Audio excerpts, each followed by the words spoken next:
So let's go ahead and get started. So welcome everybody to the YESS certification workshop.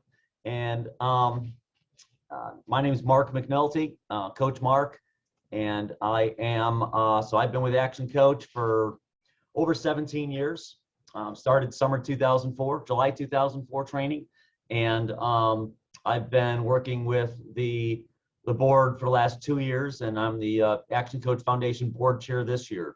Last year I was a board member and worked on the content task force for the YESS program and was the first facilitator before we had certification. So I'm not sure I would have passed the test, but back then Karen's test was, would anybody be willing to volunteer? And I raised my hand. So I passed the test. But today's all about, what we want to do today is, talk a little bit about the vision, the history, and the why of YESS. Where did this come from?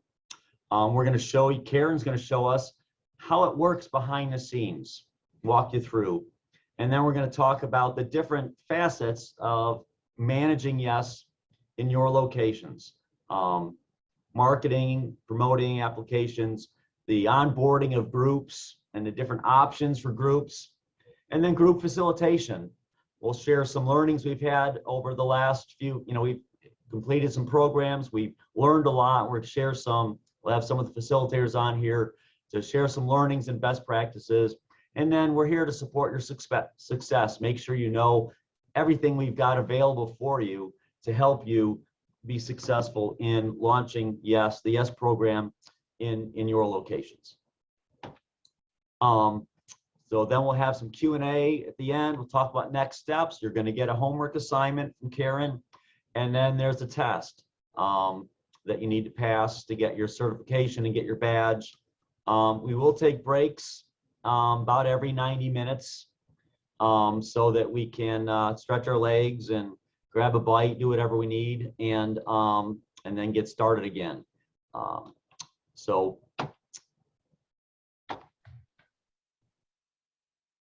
what I want to do now is share a video. This is Doug Winnie, who was last year's board chair and this year's past chair. I'm interviewing Brad about YESS and the ActionCOACH Foundation to hear Brad's vision. Kind of how did this all come about?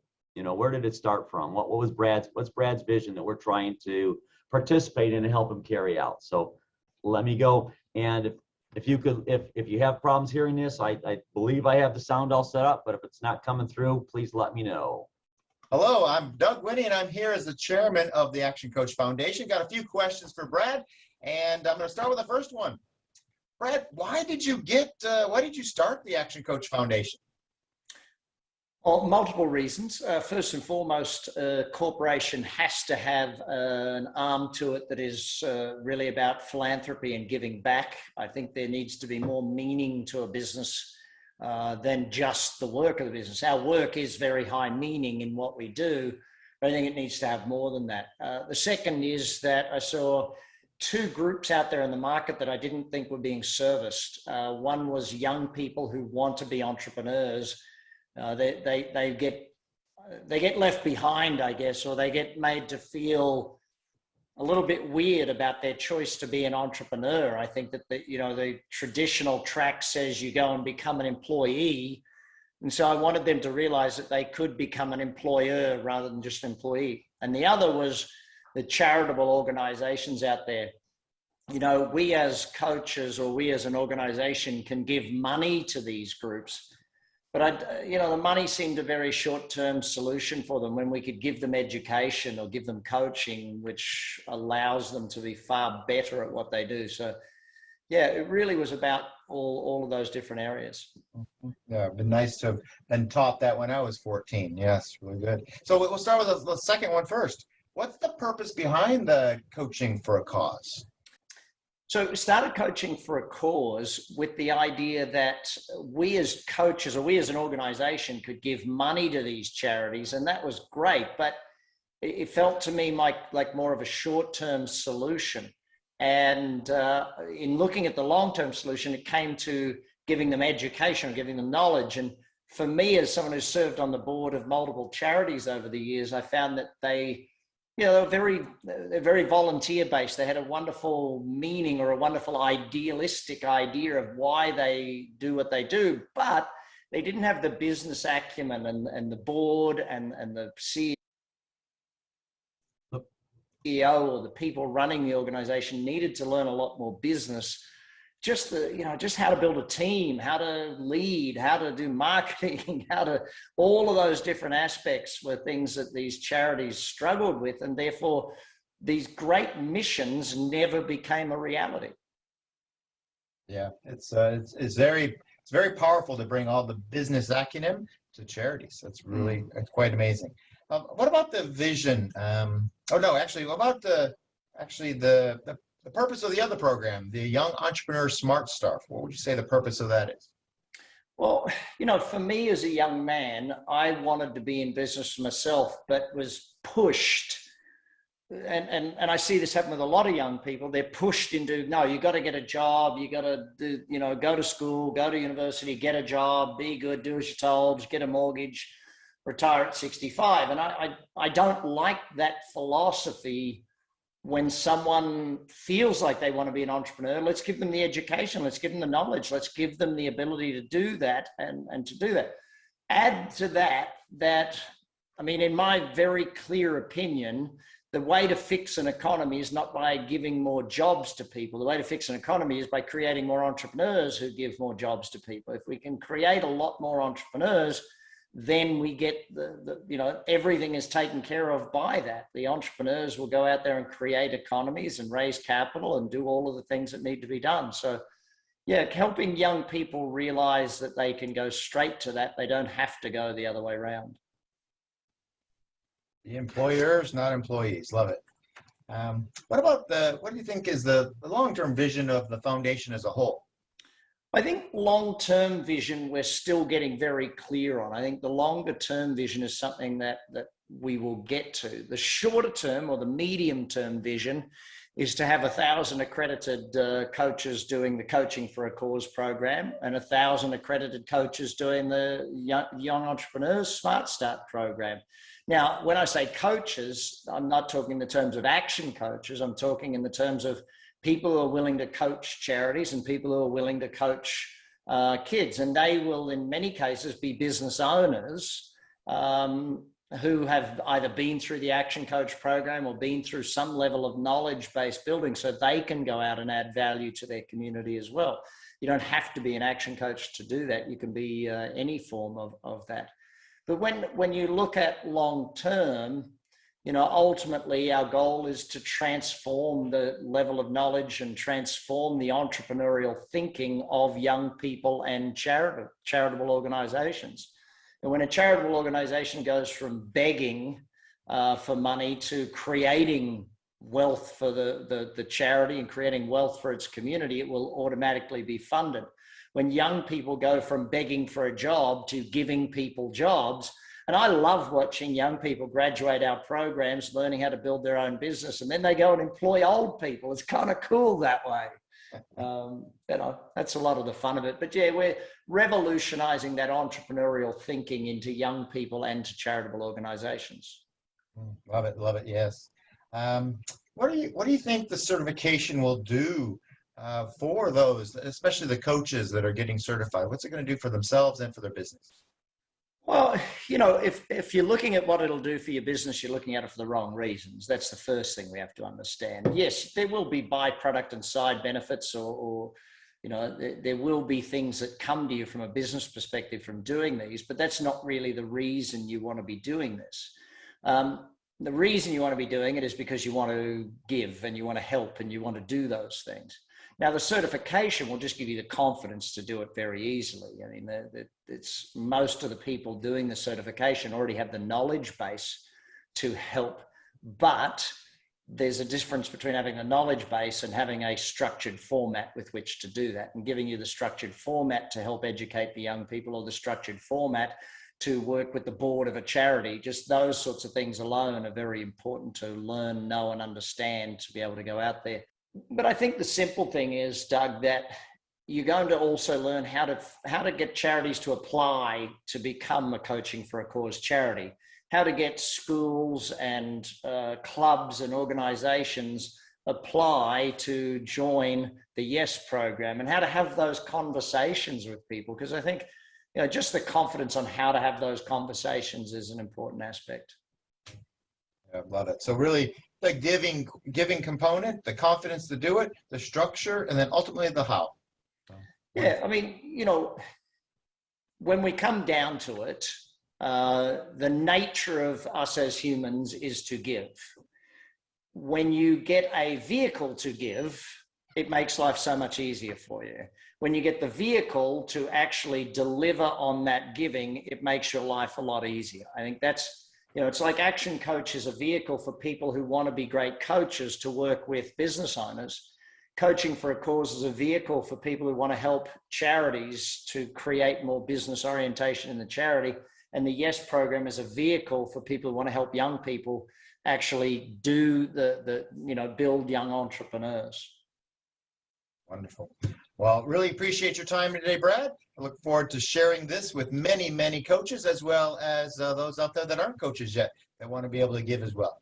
Yeah, Thanks a lot, fantastic. For those of you starting this training, I really just want to say thank you. Go and help as many people as you can. The more we reach, the better this gets. And keep giving back. Keep running the YESS program regularly. Keep running Coaching for a Cause. And you can do multiple charities at a time, or you can do one for the rest of your life, either way. But thank you for giving back to the community. Thanks again, Brad. All right. So, great video from Brad. And he really touches on all the things that got me involved with the Action Coach Foundation when I was asked a couple of years ago. And, you know, my passion's I've got a big passion for kids and education.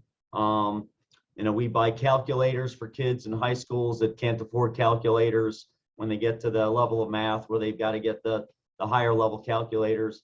And YESS is just great. I've had some clients' kids go through it and they just love it. And it's just really powerful. So just a big impact that we can have on the education of youth.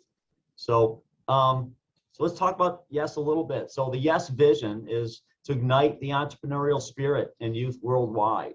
You know, you heard Brad talk about that quite a bit. And it's what it's all about. So, little about, the history of it. Began in February of last year. Began as a self-paced program. We just put a bunch of videos out there and said, go.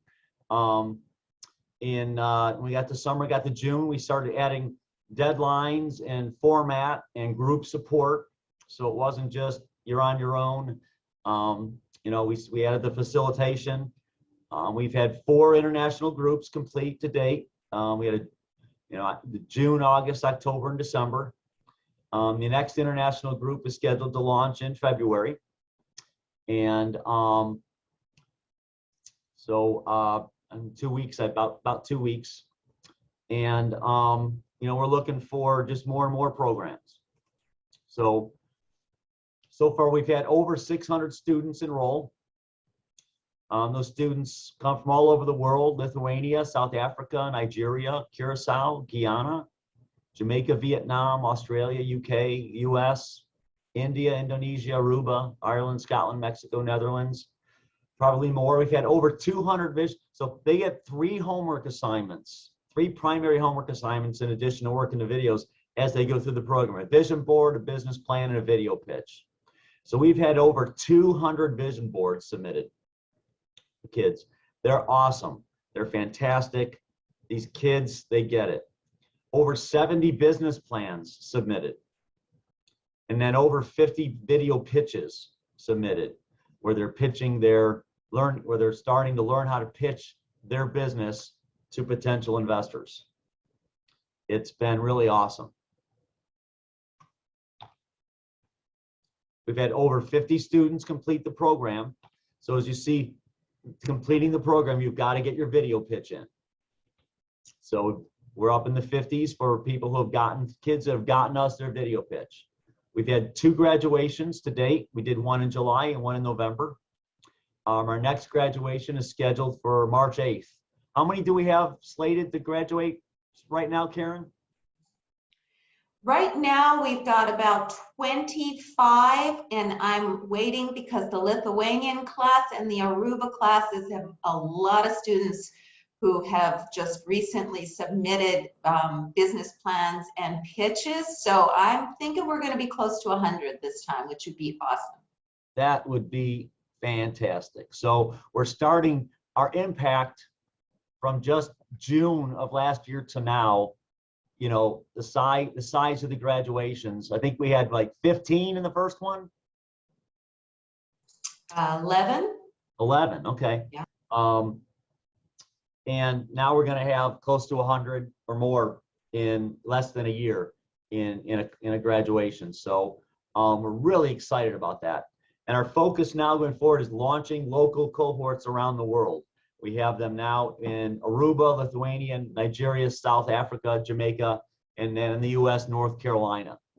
So we are looking to do more local. And as we talk about in the facilitator, the more locally we have it, the better results we get. And we can get more students through, and it's easier to do the communications. And so we're trying to get more local instead of just international run from the US. So, and the current ones are being run more locally and getting better results. It's one of the reasons why we're going to have 100 in graduation. So that's awesome. So, you know, just talking about, you know, and Brad said it in his video, you know, philanthropy is part of being a successful business owner. You know, creating worldwide abundance through business re-education is the Action Coach mission or vision, and philanthropy is part of that. So it's not just helping; it's giving back to our communities. That's part of abundance. You know, if we're going to make withdrawals out of our community by getting people to pay us to be their coach, we need to make deposits in our community, and through our and that's what that's part of the Action Coach Foundation is that giving back. And that's just part of business. It's part of being a good steward of the resources that we've been given and putting them to use in a really positive, good way for our communities. And by bringing YESS out to our local communities, we can have that impact locally. And that's what each of us need to be doing.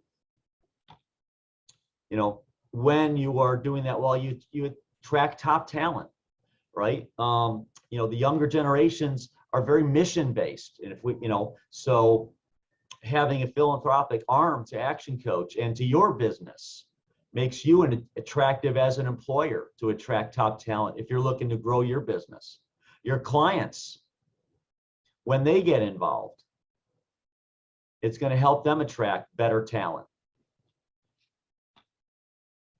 Increases employee engagement, productivity. My one client whose son is in this, I talk to him. He emails me. He lets me know what his son's doing. He says, "Hey, you got anything more?" He's running out of things to do. What else could he watch? What else could he learn?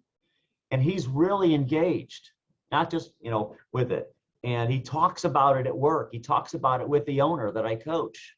He lets him know what his son's doing. So it just increases that employee engagement when you're working. Brand awareness, reputation, right? People are starting to, you know, I'm starting to get, you know, we do a lot of coaching for a cause. We've got 3 coaches, you know, and we're starting to get referrals from the nonprofits we coach to other nonprofits. We're getting called, "Hey, I heard you work with nonprofits. Can you help us?"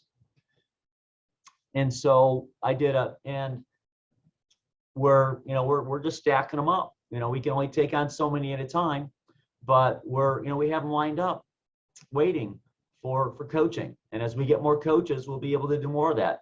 And now we want to build the YESS program the same way so that we've got incoming calls. And it's not the reason to do it, but it does help increase sales because people want to work with companies that have a mission, that are tied to the community, that are giving back.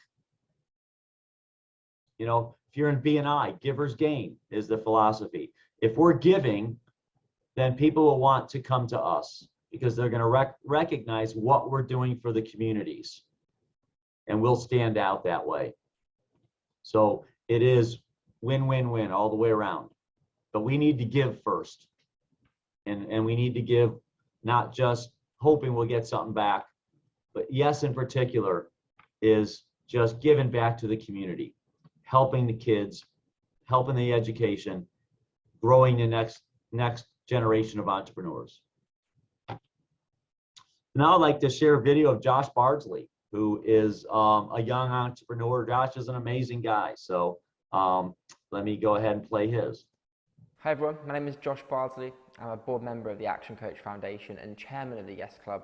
I'm super excited that you're about to embark on this entrepreneurial journey, and a little bit envious of the fact that you've got this amazing resource at your footsteps. When I first started in business 7 or 8 years ago, I read a book called Billionaire in Training by Brad Sugars, which I highly recommend you get read as soon as possible.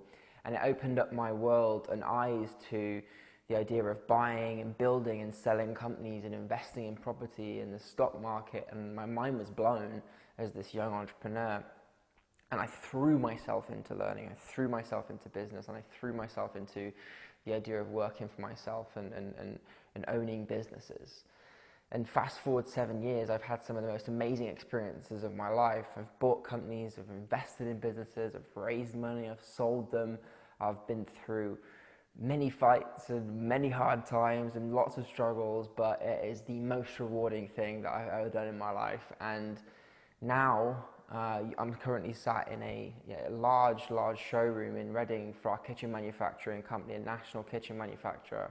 And alongside this, I've got holdings in 7 other businesses, as well as property investment and stock investment. And whilst things take a while, and they take a while to build, and you build that foundation, they all compound into something outstanding. As long as you keep your head down, you learn, you keep pushing, and you constantly educating yourself. Because as Brad says, you know, the more that you learn, the more that you earn, and that is so true. I will always keep my head open to more education. I will always be learning more.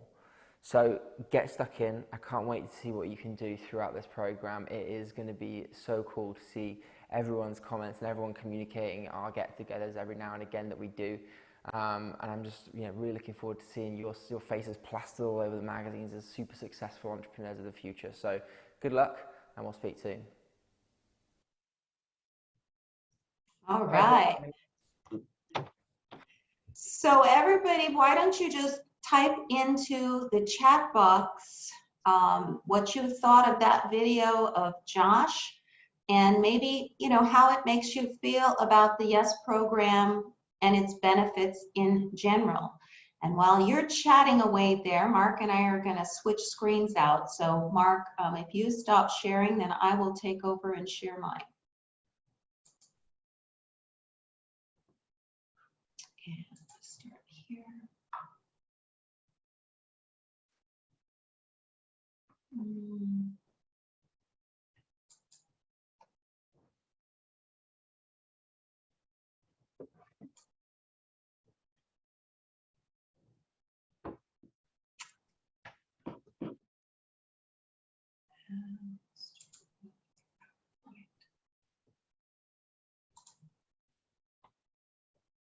Okay, I see a couple of chats in the chat box. Yeah, great to see an advocate in the UK and Josh, exactly. Inspiring and excited, and to see that the program works. That's right, Rob. So, I think Josh's video explains very quickly and succinctly why we're doing what we're doing. It's because we want to make a difference in the lives of these young people, and we know that the sooner we make that difference in their lives, the more impact they're going to be able to have on their communities. because they're going to have more time to build successful businesses, employ and create jobs. And we all know what an amazing impact that can have on a community, particularly in some of the underserved and third world countries around the world, which is where we see so much interest in the YESS program. So with that said, let me just check one more. Excited to get going. Great. We are too, Shirley. So what I'm going to do for this morning, we thought that it made a lot of sense to start with a demo of what the students see when they go into the YESS Business Basics program. And you know, a picture is certainly worth 1,000 words, as they say. So let's go ahead, and I'm going to start at the very beginning, which is with the website. And so this is how they would enter the program, and I think this will help answer a lot of questions that people are often left with about how the program actually works and, you know, what the kids are going to be exposed to. So what we do initially is we reach out to clients and you know, different people in the community, educators, etc., and we get them to come to our website, and then we get them to come to our YESS page on the website. And here they can see several options. You know, there's options for the students, for the school and youth group administrators, for those that want to go on and set up their own local groups, which we'll talk about a little bit later today. And then there's information for the parents and guardians, and of course those local business owners and people in the community who want to support the kids by donations or sponsorships. But we're going to start here with the student. So the student comes in and says, either my mom or dad told me about this, or somebody told me about this. Let me see what it's all about.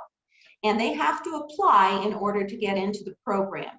Now, the program is free of charge to all students who qualify. They have to be between the ages of 12 to 22 in order to qualify, and they have to complete the application in full. So when they click apply, it takes them to our Thinkific platform, which is a company based in Canada that does these learning platforms. And here you can see it tells them a little bit about what the YESS Business Basics program is, which it's our introductory curriculum for the YESS program. This is where they start to learn some of the basic language that we at ActionCOACH apply to business. And they learn it's basically a 12-week program that's self-paced. And then we talk about the 12 weeks of themes. So there's a theme for each week. And then once they see what it's all about and they're ready to apply, then they just click here to apply. And it takes them to the student application, all right? And then they would go ahead and they'll apply here. Now, I don't think it's gonna take it through, but for me, they would go into the application, and I can show you that on, let's see if it'll let me go through here. Sometimes it won't let me because I've already completed this, but it'll take them to the application. They complete the application. If they're under the age of 18, there's a section for the parents to complete with their contact information and asking for their consent. Then once they've completed the application, they will receive an email from me welcoming them into the program and telling them, go back to your dashboard where you've established your account in our platform. And then they will see in the dashboard any of the courses that, you know, they've signed up for, right? So they'll really see the YESS Business Basics course here. Now I'm going to switch over to my other one, and when they open YESS Business Basics, this is what they're going to see. Okay, it's the notice of copyright, so they understand they're not to be printing all this out and sharing it with everybody in the world. That's our protection for ActionCOACH and for the material that Brad Sugars has so generously shared with us. And then after that, and this is all in the Start Here section, so it's very obvious, this is where you begin the course, right? Excuse me. So then they get the welcome video, which is just me talking for 5 minutes about how to navigate the system. And most every student watches this. I can, tell in the background by their progress reports. So they understand, okay, this helps me walk through the program and know what to expect. In the start section, we've also included a couple of videos by Mr. Sugars, since he is the presenter for the course. So we've got one of him that's an older video when he was closer to the age of 24 and already a millionaire, okay? And then we've got one that's more recent that gives the whole spectrum of his career. And then we have the video that you just saw of Josh. Since he's 26, he's a great role model for these students. And we also wanted to introduce the students to Josh because once they complete the program, there is an opportunity for them to become part of what we call the YESS Club, which is for all graduates of the program. And Josh is the ambassador for that club. Josh, by the way, is also a board member of the foundation, and that's intentional because we wanted to get feedback of someone with a perspective that was closer to the generation that we're serving through this curriculum. Okay, so once the students go through that, and some of the videos on Brad and Josh are certainly optional for them to watch, but once they've gone through, hey, getting started, this is what you do, I encourage them to get started right away and jump in. So as they open up each week, they get the series of videos for that week.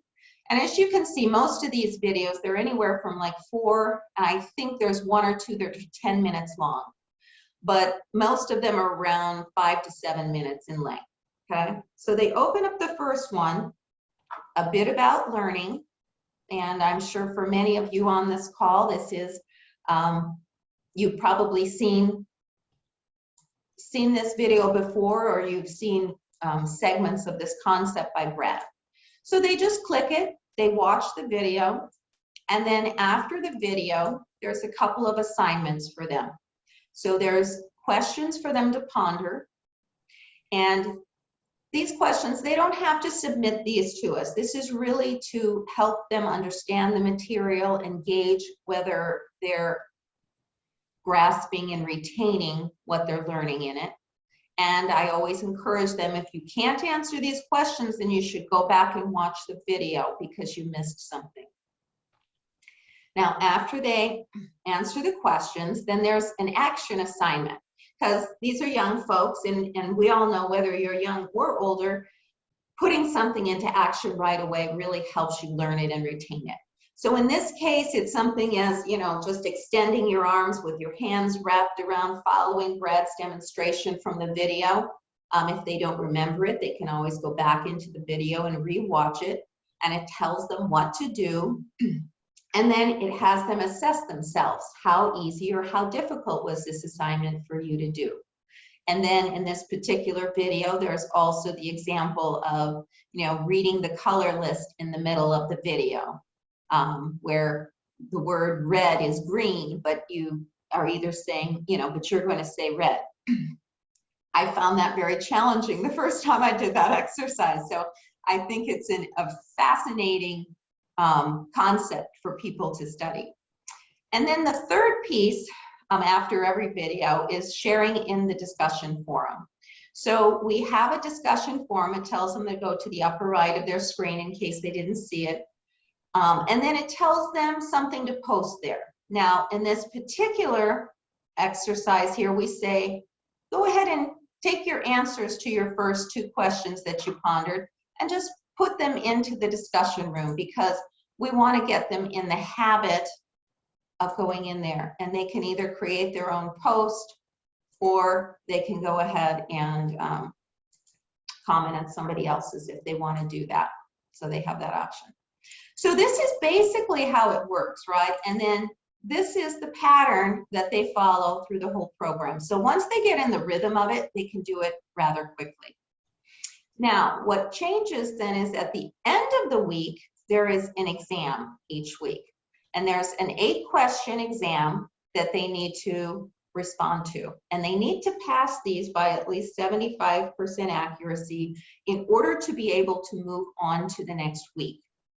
And in fact, they have to watch 75% of all of these videos in order to be able to move on. So we're trying to, build in some mechanisms so they can't cheat. They actually have to do the work.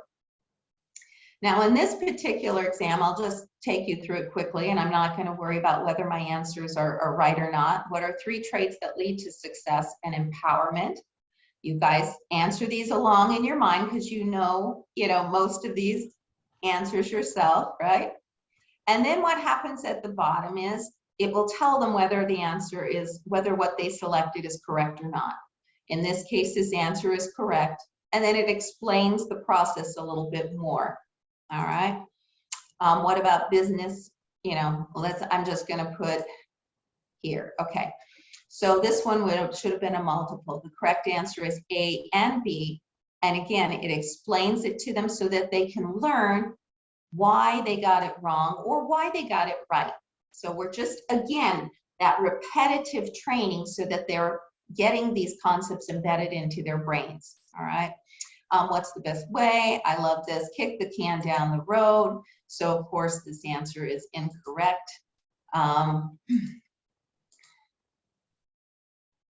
Okay, power. So I'm just going to briefly go through all of these so you can then see what we have.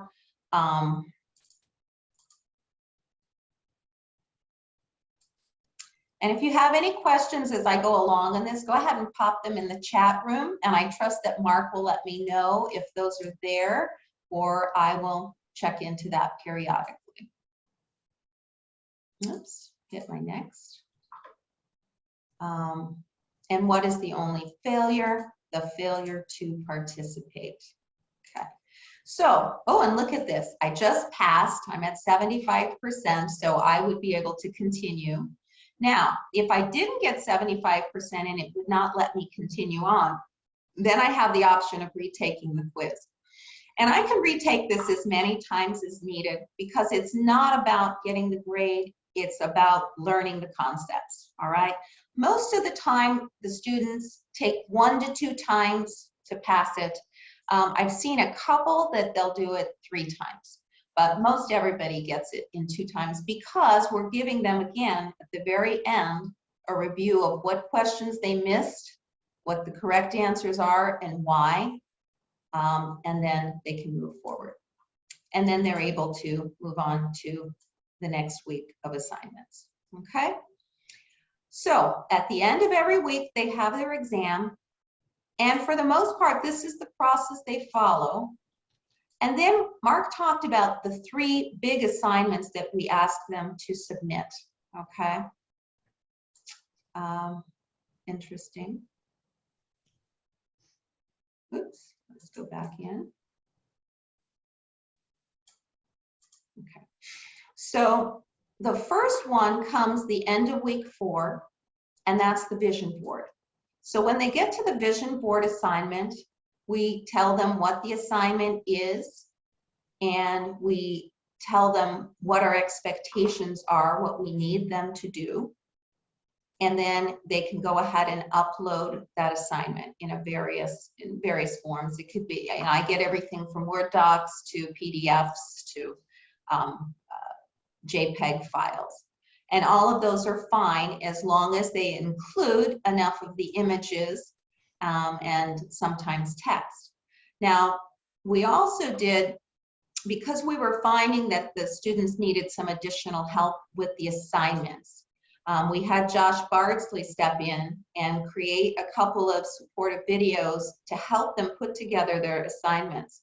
And again, this is another way of helping them to get to know Josh before they become part of his YESS Club.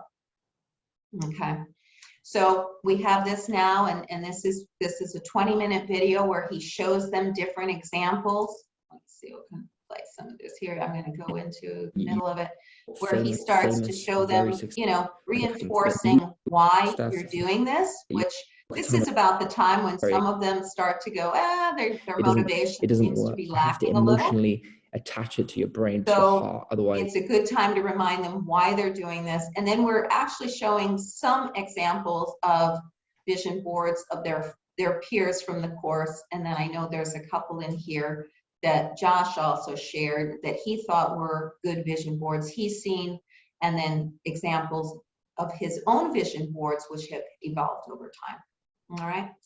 So then the next assignment, life goes on as we continue, and the next assignment's a biggie. This is, the end of week 9.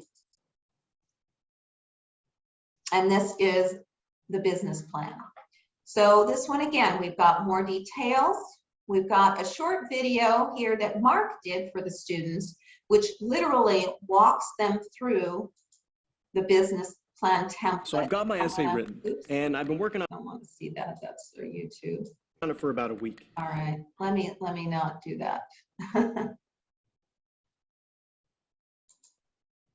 Okay, I'm sorry about that. I knew I shouldn't have gone backwards on that, huh? All right, let's get back in here.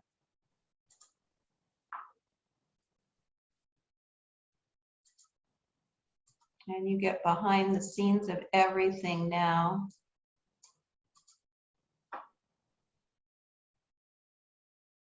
Let me just catch up here. Okay.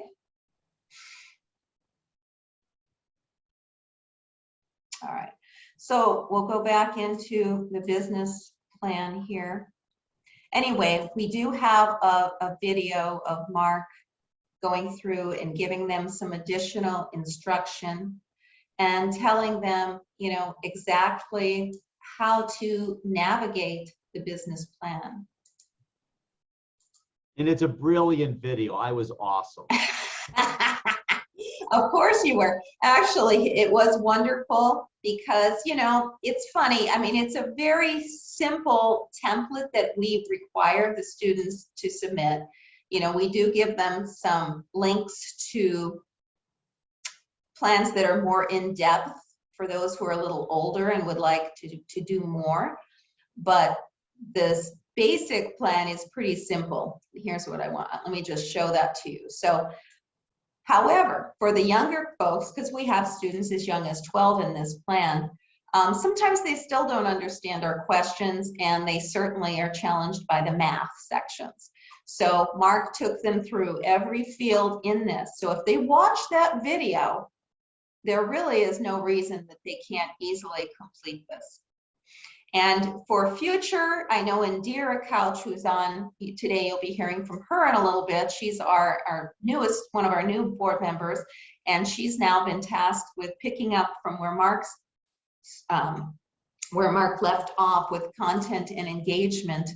And so she and I will be working on how to make the lessons even simpler for students and helping them put together the information and content they need to complete this business plan many weeks before. So each week there's a piece of it that they're going to be collecting from their assignments so that by the time that they get to this piece, they're going to be good to go. Okay. So, and then the final one is their video pitch, you know, which we just talked about. Ironically, this was much more challenging for some of the students than I initially thought it would be, because we all assume that, oh, this generation, they jump on their phones and they video and they upload it to TikTok and they love to do that. And I think all of that's true. However, when they're submitting something to adults, and maybe it's an area that's a little bit out of their bailiwick, it's a different mindset. So for many of them, you know, they're a little hesitant. So we try to give them a lot of support. But that doesn't mean that I pass everyone. And I will tell you that for a lot of the business plans and the video pitches, the students get their rejection email, which I didn't name that, that's part of the program, but they get that rejection email at least once, usually for their business plan. And I would say about half the time they get, half of the students get it their first time for their video pitch. So I give them a very detailed email back as to what they need to work on before they resubmit. So there's a learning process through this whole thing. And then once they've completed those 3 assignments, now they can move on to the final week 12, which is really about wealth creation. So this is whether or not you want to be an entrepreneur. These are some concepts that are going to be helpful to the students. We do give them a student survey to let us know how we're doing with the program and, hopefully solicit some input as to ways we can make it better. And then we also show them what's next for them, because we don't want them to think that this program is the end. So we let them know we do have a virtual graduation ceremony. As Mark said, the next one is coming up on March 8th. We invite them to submit a photo. If their name is challenging to pronounce, we have them send us a voice recording so we can do a better job of announcing their names. And if they're younger than 18, we do ask that their parents submit a letter of permission so we can use their images for future promotional purposes. All of them that complete the program are automatically enrolled in the YESS Club. I'm sorry, this piece here is they also get 6 months of access to Entrepreneur 101, 30X Life, and 30X Business video series. So that's a great graduate bundle for them. And as part of the graduate bundle, they are automatically subscribed into the YESS Club that I was telling you about with Josh Bardsley as the ambassador. And Josh has been slowly compiling a plan where he continues to work with them on polishing their pitches, and he gets them together for different group meetings for that. Ultimately, as we get more students in the program that have viable business plans, we want to begin doing pitching workshops in a more formal format. And the purpose of that is to make sure that their business plans and video pitches are as polished as possible so that what we can create postgraduate action tanks, right? Which is like Shark Tank, but with an action coach angle to it. And we're still determining, how to do this, because I think Mark and I talked about it, and we felt that doing this in local communities is certainly going to be more beneficial to the students and will probably attract more interest from local business leaders and investors. So that's kind of the behind the scenes tour. Any questions, go ahead and put them into the chat room at this point. Before I get out of the visuals here. Okay, I'm not seeing anything, so hopefully I was clearer than mud. And with that, then I am going to stop sharing my screen, and I am going to pass the baton to Indira Couch, who's going to talk to us a little bit about how you market the YESS program. And nice to see everybody across the top there while we're making this transition. So nice to see you out there. And Marcia, welcome. I know you came on right as we were starting, so we didn't get to say hi to you. Hey, Karen. Hi. Good. How are you? And Marcia has just started a local cohort in Jamaica that they're getting ready to launch on February 15. At this point, she's got over 10 people who are students who have applied for that, and I know she's going to have at least twice that many by the time she starts. So we're very excited to have you doing that, Marcia. I'm looking forward to it, Karen. Awesome. Mm-hmm. All right, Indira, the show's all yours.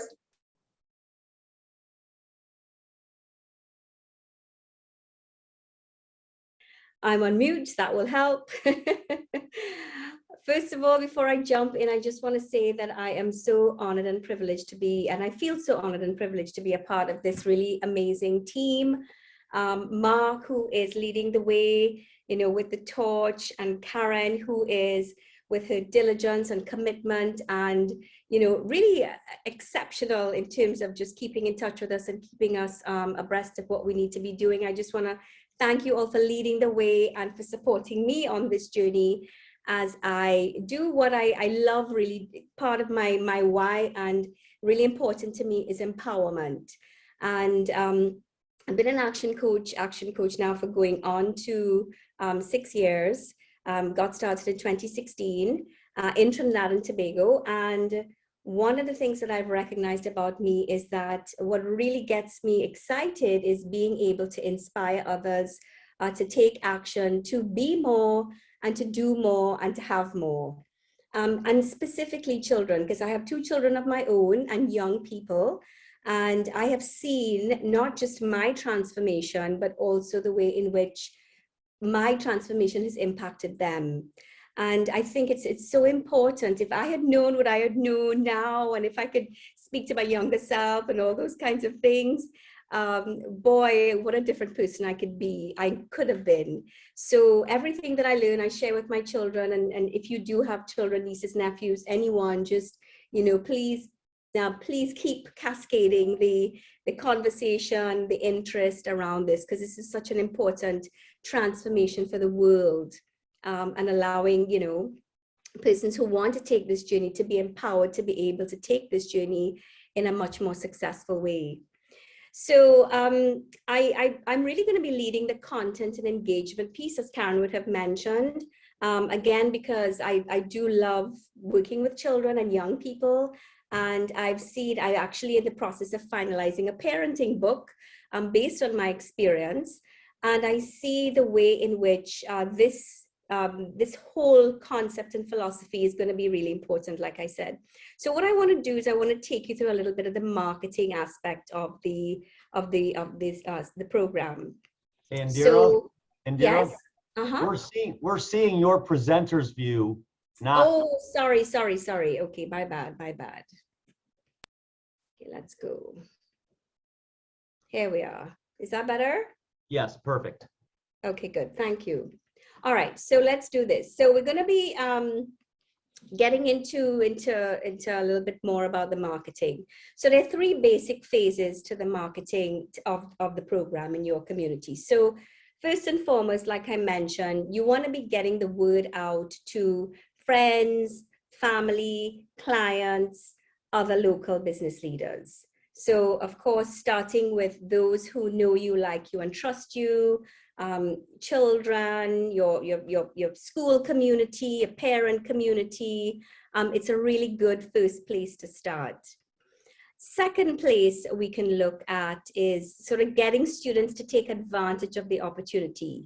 So again, it's self-paced. So this is really great. So applying to take the self-paced course, or by getting students to join a local group or a cohort within the community. So for example, in the Caribbean, we have, lots of little islands. I'm not sure if you're familiar with the Caribbean.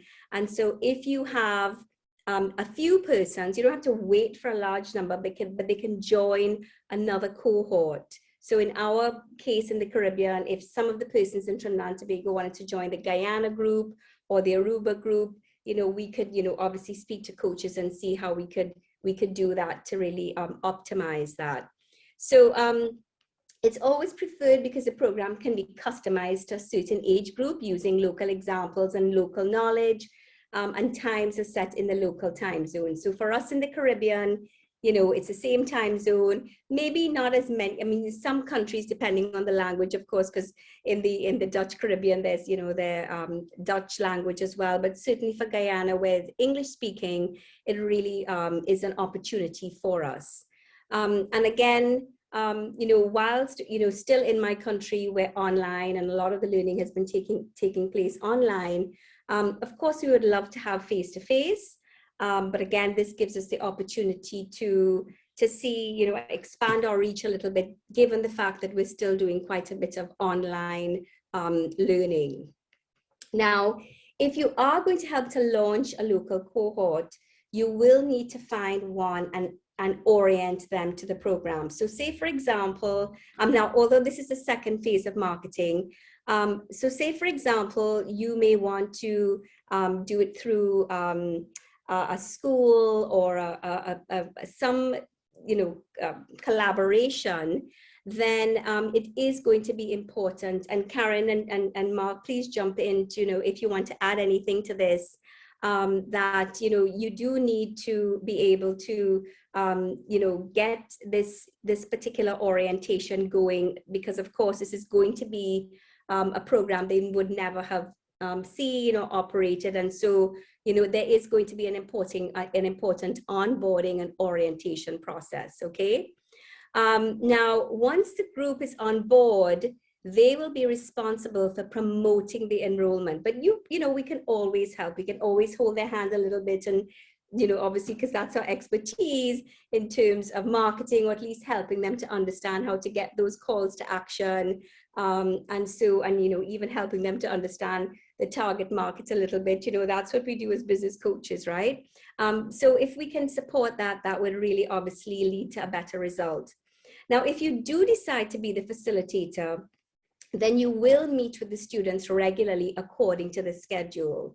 So if the school or group is facilitating, it's a good idea for you to check in on them from time to time as the face of Action Coach and the local business expert.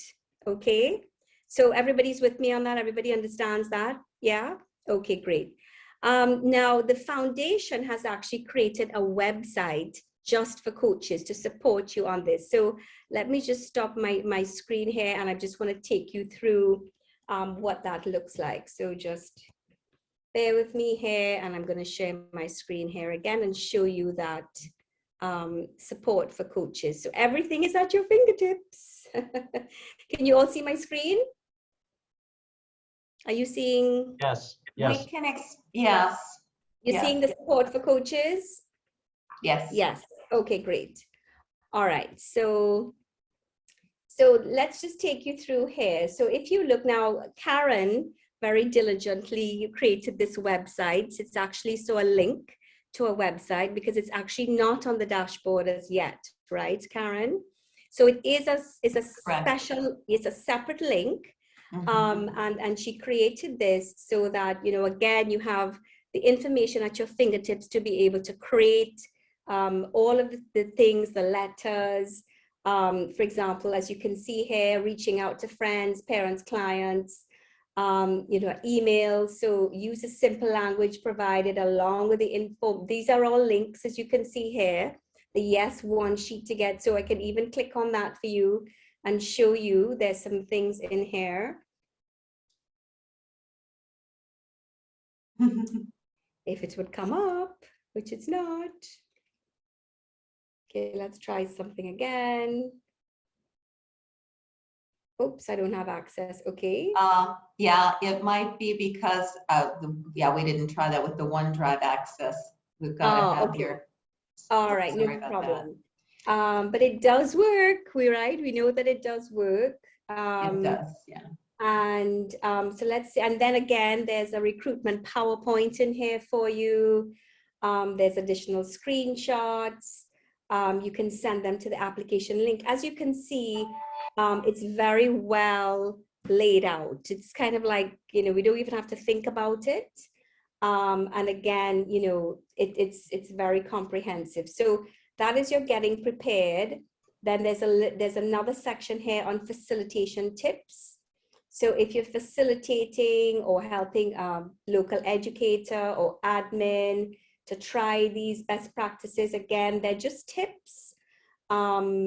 You're probably obviously also going to integrate your own style. So again, this is, really around you just taking using the best practices, but obviously doing it in your own style as well.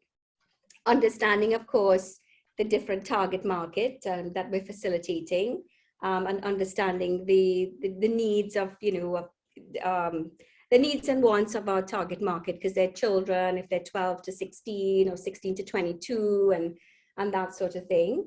you know, minding your expectations, you know, especially around the younger groups, and understanding there may be attention span or other types of little nuances about, you know, children and learning, and young people, of course, and not just children learning. And then checking in with them. Again, these are all links here, linked to information. So, you know, why should you start your own YESS group? A lot of information here. Again, as you can see, it's very, very comprehensive. I really urge you all to take some time to go through this really thoroughly. You know, like I said, Karen has done a really great job putting this together, and is very thorough in the way that she's, you know, mapped out the steps. So let's go back to that. I think I can press the yes. I can click the back button. And Indira, if I can jump in here a minute, because we're getting questions about getting the link to this page. This was a page I recently set up so that, you know, we could do this presentation. It's temporary at the moment. We're in the process of getting the domain name and everything set up for it. So it'll be a couple of weeks before it goes live, but once it goes live, we will definitely share the link with you. Okay. All right, everyone clear? Any questions here on the facilitation? Lots of really great tips here, as you can see. You know, keeping the engagement in the Zoom classes. Of course, that's, you know, really important to note. It's fun. Yeah, so everyone clear on that? Everyone good with that? Any questions on that?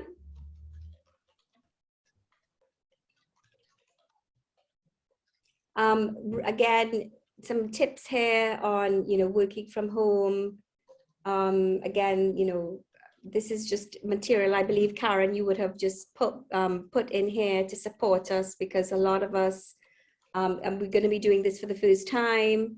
So again, I think it would really be good, you know, I think we also have some coaches in the community who we can reach out to as well and ask for support, tips, guidance. Again, you know, with this group of persons, you want to keep it engaging. I mean, like I said, Karen and I are going to be looking at the content and making some more recommendations as to things we can do to increase the engagement. And obviously then the graduation of persons from the program.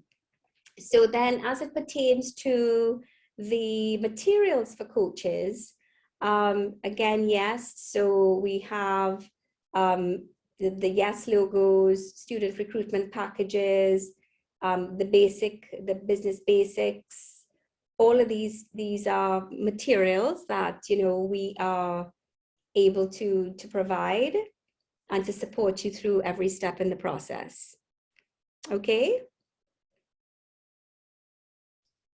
Yep, everything is pretty much there. And again, I have one question, if you would mind. I imagine I get a school who's interested in international school here in Spain, in Malaga, where we have a lot of international people who are living here. So I can really imagine this could be the first step for me. And then I'm thinking about what you think about 12 to 22. Can you do one class with girls and boys of 13 and 21, or are there some learnings already where you say, hey, don't mix too much the ages and things, really the tips and tricks that you know, to explain to explain to the school how is really the setup, or how we would suggest to organize these groups? That's a really great question, Roberto. And in fact, it's a conversation. It's one of the first things that we spoke about. And the experience that we've seen is that we feel that a better grouping would be 12 to 15, and then maybe 16 to slightly older.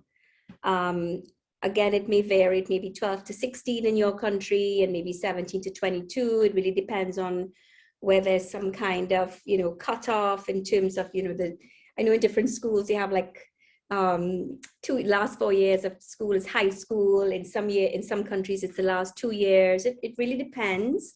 So that's where you would have to gauge your specific context, I believe. And because the content is exactly the same. It's just that the group is it's more or less in the same age, so they progress probably in the same way and the same speed, right? Sorry, Okay. sorry, I meant the context. So your context of your country. Yeah. Yeah. No, I said that the content The content is the It's same. the same, yes.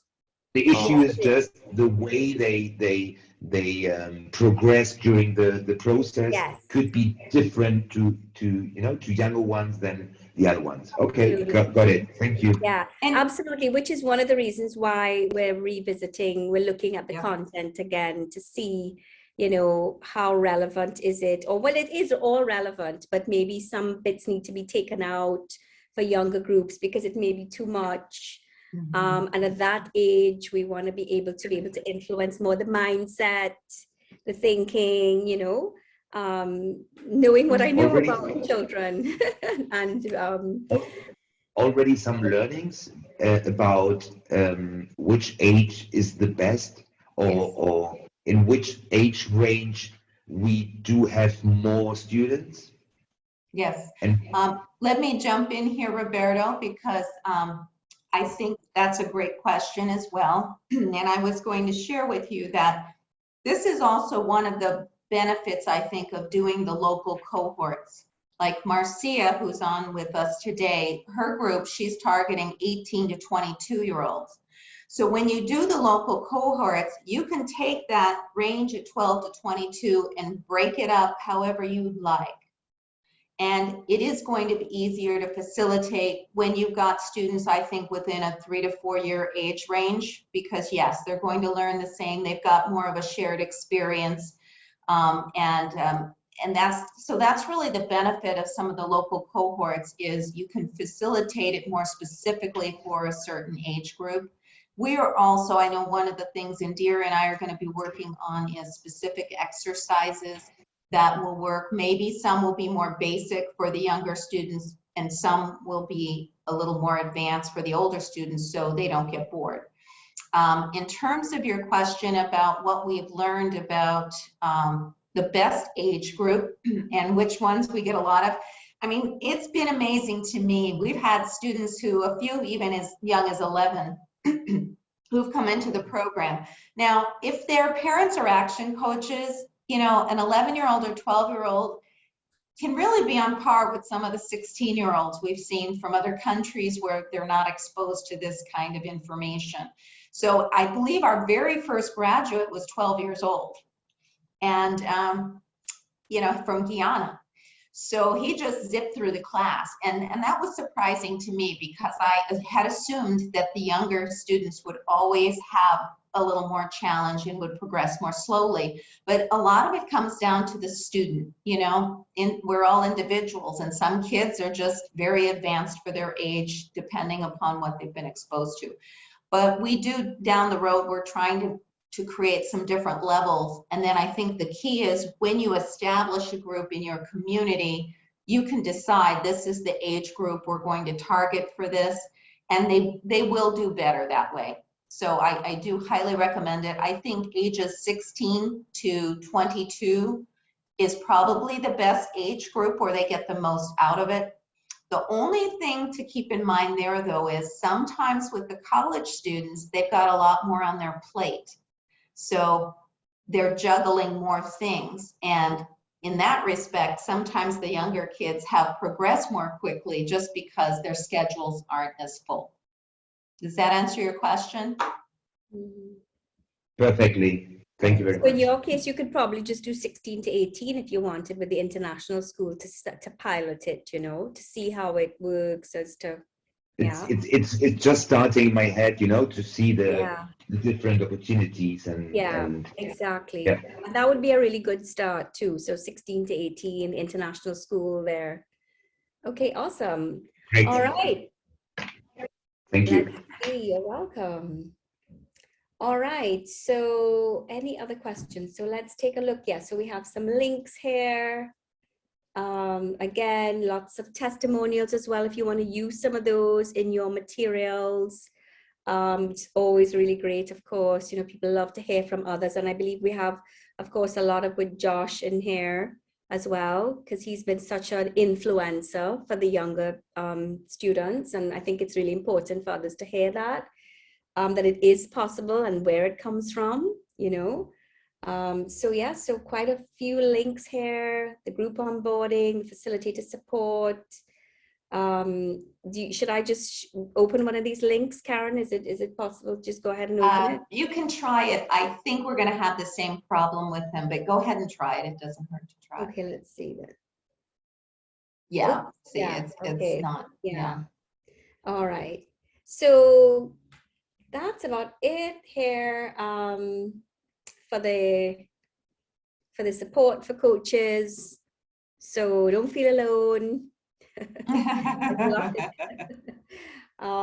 It is evolving, so of course we are going to be tweaking and improving because it's only a year old. So, you know, as long as you understand that we're testing and measuring as we go along, right? Because we want to obviously get better, and then as you know, coaches around the world are beginning to feed us feedback about what's working, what's not, we can continue to improve the process, the content, the facilitation, and other things.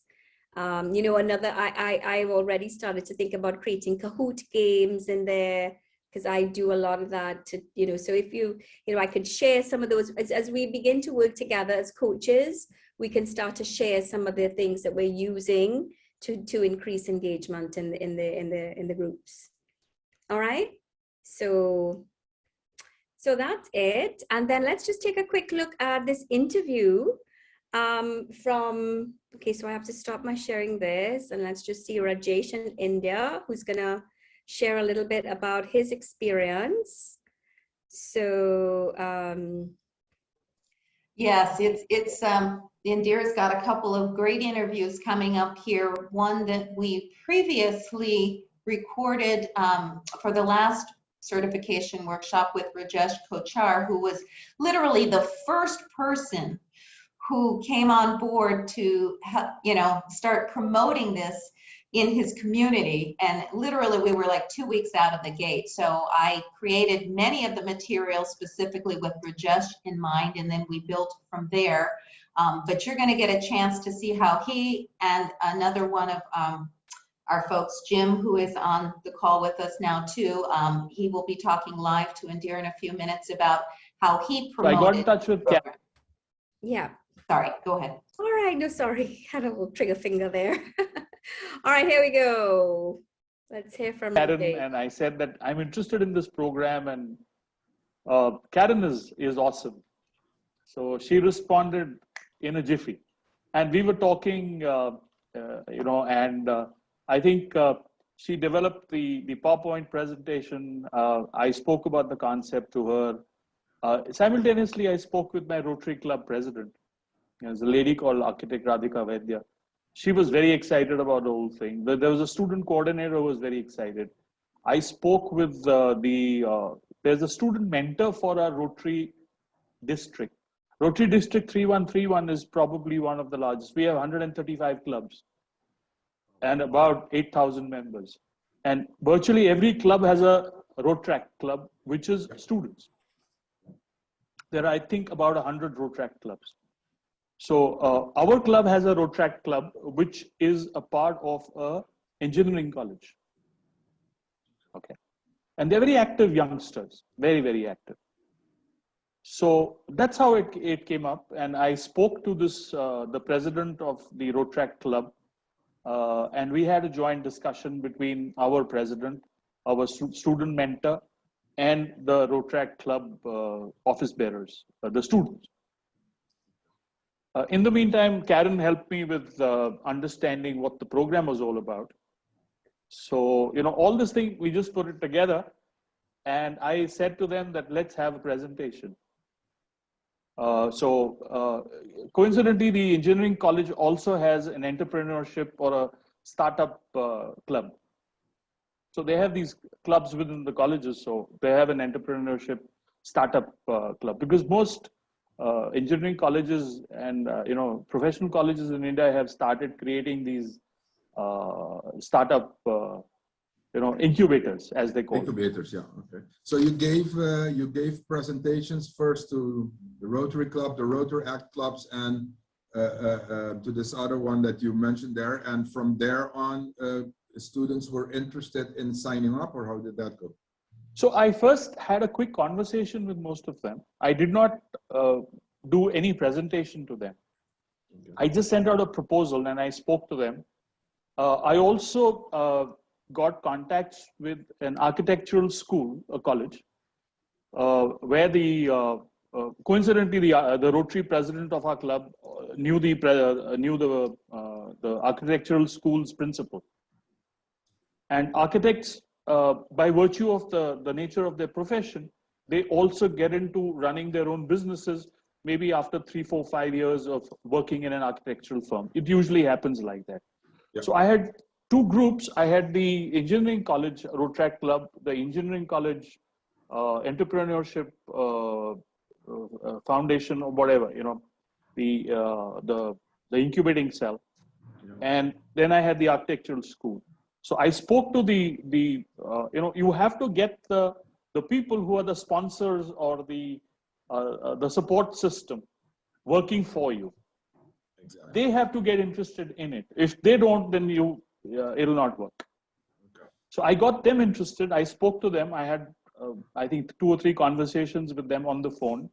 I sent them a proposal, which Karen again sent me. I modified it a little, because that was the first time. So I have a 1-page proposal, which I send out to all of them. Then I talked to them, or I spoke to them. And then I said, okay, let's have a Zoom session. So we invited roughly 150 students, or the invitations went out to 150 students. We had 40 participants in the Zoom session. So we are pretty pleased with the conversion, because students, you would expect about 1 in 10 to be interested in entrepreneurship. So I just said, let's just focus on the 18 to 22. I did not go the 12 to 18 age group. Okay. And sorry. Do you know approximately how many people that you've spoken to, or how many students have signed up? Yes. So yeah, I'll give you the quick numbers. We had 40 people who joined the webinar. I had 35 students interested. We had 18 people interested. I did not give them the link to go to the site, to the YESS site to register. I thought it was a good opportunity for me to talk to each of them. So I spoke to all the people who were interested. And that causes a contact to happen, because you've got to sell the idea, even if it's for free. So we had 18 people who showed interest. I think 3 of them disqualified because of age. Eventually, I think we had 13 people who joined the program. So I was pretty pleased with the conversion. Okay. After that, I wanted to expand this to the entire Rotary thing, with the entire Rotary district. I've spoken with the president, the person who runs the entire thing. I have not yet succeeded. I am still working on it, but I'm sure that we should be able to register at least anything from 150 to 200 young entrepreneurs for this program.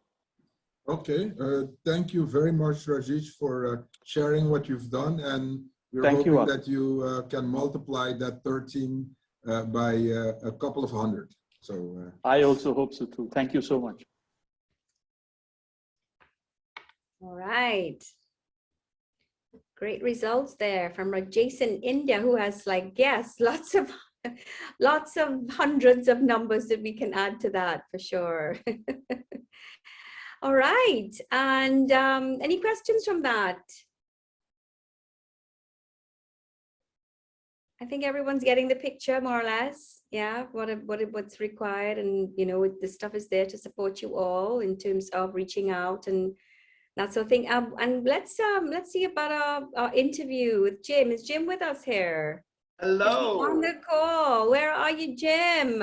I am in the top right corner of my screen, but I'm actually in the beautiful Pacific Northwest, US. Wow. And where would that be then? Let's see, Northwest. So that's going to be Washington State. Washington State. Awesome. Yes, but I'm in the part of Washington that doesn't rain all the time. So not Seattle. I'm on the Idaho border. So foothills of the Rocky Mountains. Wow, that must be beautiful. Okay, It awesome. is. So you're It still is. there. Okay, cool. So I thought you were traveling or something. I'm sorry, my bad. Okay, well, great to have you with us, Jim. And we're excited to hear about your successes, your wins. Please share with us. What are some of your wins? Yeah, excellent. Well, I had the great opportunity to be part of, I think, the first official certification class a few months ago for both Coaching for a Cause and the YESS program.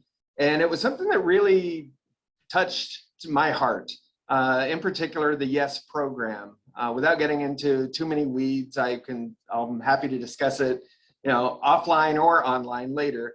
But coming from a not so great childhood, I knew that it took mentors for me to get to where I am. And so this YESS program, when I learned of it, I thought, wow, what an incredible opportunity for not only our community, but for me to be able to give back to build our community. As an action coach, I have a very simple motto, and that is I want to help businesses build business with purpose, on purpose. And for me, the backbone of the community are the people, and who supports the people more than the businesses that are here. When businesses leave, people leave, families disband, they break up, they leave. And so with YESS, I thought this is a way for us to be able to start connecting with the youth who, whether they have college aspirations or not, this is going to give them an avenue of learning, of expanding their own minds and education into the possibilities that could be on their horizon. So in jumping in, getting involved with it, I went a little bit different route. Instead of trying to track down college students or college-bound high school students, I started looking at the nonprofit organizations that I already serve and that are still underserved. And I pretty quickly came across a couple of nonprofits that help foster children. One of them in particular is an international organization. I believe it's international. I know it's national for sure. That is called Spokane Angels. Well, this Angels organization brands themselves around the country. And so when I reached out to Spokane Angels, coordinated a meeting with them because I thought, here's two birds, one stone, where I may be able to have an effect on the nonprofit itself, but then also the market that they serve, these underserved children in the community, to see what kind of impact can be made. Told them about the YESS program. I met with their marketing director first, and boy, they got excited.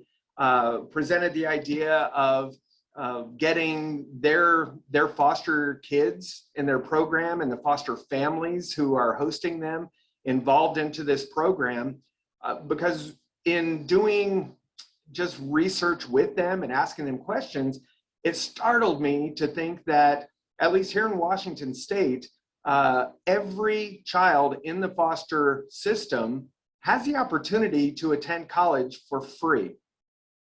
They can get an associate's degree, a 2-year college education, absolutely free if they're part of the foster system. Yet over 80% of the kids in the foster program do not take advantage of it. And more than a third of those kids who don't take advantage of it end up homeless or living with friends, taking on perhaps minimum wage jobs. I think they told me the average minimum wage type job was maybe $15 to $17 an hour for these kids. And that's working, retail, working, fast food, not long-term sustainable careers. And so that's when we started brainstorming and thought, what a fantastic program this could be if we got these kids involved early enough before they lose their interest and their zest for growth in life, but get them interested to start guiding them and coaching them towards better futures for themselves. That's what it took for me, was to find those people in my life. Coming from being homeless myself, living in a car with 3 other people, to in my adult life, having clients sign me up to consult them and coach them, like Walt Disney World or Southwest Airlines or City of Las Vegas. It took mentors. I couldn't do it by myself. And so, long story short, I wanted to provide that opportunity for youth in my area to continue to grow our community. And so that was the probably biggest success so far in getting that group interested and excited and involved. And we had to delay the start of their program, but it's still looking very positive to start, I believe, in February now, end of February. And that spurred me emotionally, but also intellectually, to go out and start trying to find sponsors as well. And so that's I don't know if you want to talk about that part today or. So, I mean, we can get on that piece in a bit, but, first of all, I just want to, recognize you. I love your, your with purpose, on purpose. That is just so magical, and it really connects with me. So I want to recognize you for that. And also just, recognizing that, these underserved children is a really a great place to start. But of course, now it's giving you the momentum to look for others and to find other students who can really be empowered by this program. And it could really be so sort of life-changing for them, given your experience. So, but tell us a little bit about like how many, I mean, I don't know how many persons are you getting from this program, from the Spokane, and a little bit about, based on what you've done, how are you going to do things a little bit differently? Or maybe there's some tips you can share with us about how to really, you went for the underserved children for sure, but other things in terms of just some marketing, tips and just things that you did now that you could do differently, anything like that. Sure. No, as far as numbers go, I don't know for sure how much interest they've been garnering. They've had a personnel change within their organization. So my original contact is moving on to create her own business and grow her own business. So that's part of the reason for the slowdown with getting launched there. But at the same time, in that original communication with them, it went from my original contact, the marketing director, who's now venturing off to grow her own business, to her introducing me to the executive director of the organization who founded this Spokane, Washington chapter. And so it's leading to the opportunity to be able to coach Amber, who's the executive director, in under our Coaching for a Cause program. And getting that set up is again a whole different story, but it's going to be on a 6-month basis, and with access to her board members, because they're on board with this as well, and most of them being business owners themselves, or at least business leaders, thought leaders in the community. Something that I would do a little differently and will be doing a little differently is taking on more of a hands-on role as far as being the facilitator, instead of just simply signing them up as the facilitator and checking in with them to see how things are going. I think that in launching the program out here, it's going to be much more effective with all organizations if, and I honestly, I don't know where I'm going to find the time, but I know it's there. I just have to restructure my brain. But find the time to go out and facilitate maybe the first group, the first class, and at the same time inviting other potential facilitators in as guides and students, if you will, so that they can see, wow, this isn't as hard as I thought it would be. And basically not only help facilitate and teach the students, but to facilitate and teach other facilitators. Because, you know, just like we teach and guide our businesses that we coach, you know, we can't do it all ourselves. If we want to grow this to a point where it can operate efficiently without us, that kind of sound like a familiar take on a phrase, then we have to get those people in place that can continue facilitating the YESS program so that we don't have to be there. Yeah. And so that's, you know, that's where I'm going to step it up and do whatever it takes to make this happen, is become more involved from the beginning and not just, you know, get people excited and pass it off. Right, got you. That's a great tip. Thanks. And tell us a little bit about the sponsoring then. Yeah, so our previous interview, he's very well connected with Rotary International. And, you know, as I believe that if you put enough of what you want into the world will conspire to give it to you. And so within a matter of about a week and a half, after getting pumped up about YESS and getting it out there and getting the word out, I found myself in a sit-down coffee meeting with a gentleman who is in charge of one of the largest Rotary groups in my area. It was a failing Rotary group that he came into about 2 years ago, got more active and involved in it. So he's rebuilding it, and it's becoming very powerful. And so we originally sat down to talk because, of course, he wanted to recruit me to join his Rotary Club. And I was like, okay, you know, I'm willing to come and just meet people and learn.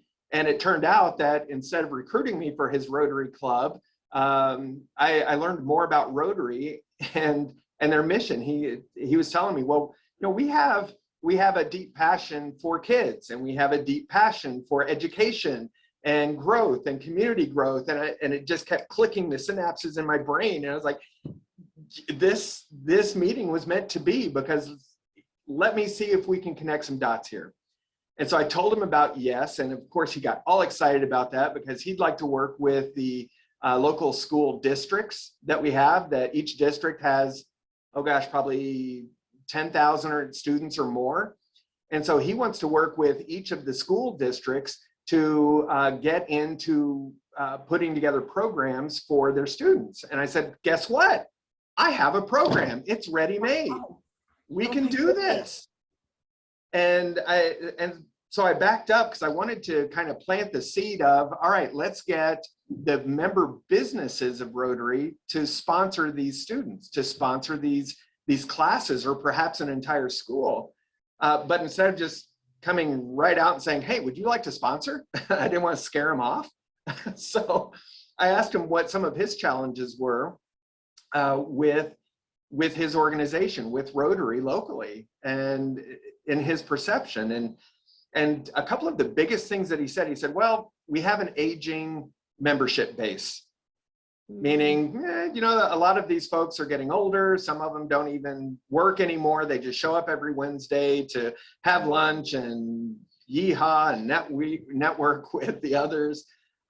So aging membership base was one. And another one was access to younger people and how to attract them to Rotary. And I said, well, you know, I think we can collaborate here. I said, what would you think if we could put together an educational program that would be appealing to the school districts, that they could facilitate themselves on their timeline, work it into their curriculum, or have real business owners in the community, like your members, coming in to connect with them. Oh, that's a great angle. Yeah. Yeah, and so do the facilitation, right? Yeah, exactly. Let the business owners do it. And it took a minute for him to kind of readjust his thought process there, but eventually he was like, that would be a great idea. And you know, as coaches, we often have to ask the questions, because we know the answers in many cases that our clients are not seeing. And so we just keep asking the questions until they can learn it themselves and connect the dots. And that's basically what I did with him, and said, you know what, even if the school districts or youth groups, Boy Scout troops, Girl Scout troops, other youth organizations want to do this, and you, the Rotary folks, do not want to teach it per se, how about getting them to sponsor it so that they are branded all over it? What kind of connection is that going to make to the youth when they start seeing your name in a positive light, doing things for people their ages? They're going to be more inclined to want to learn more about you. And so you invite them to your lunches, you invite them to your activities, and you start, one, lowering that average age of your member, and two, getting the youth and the community involved.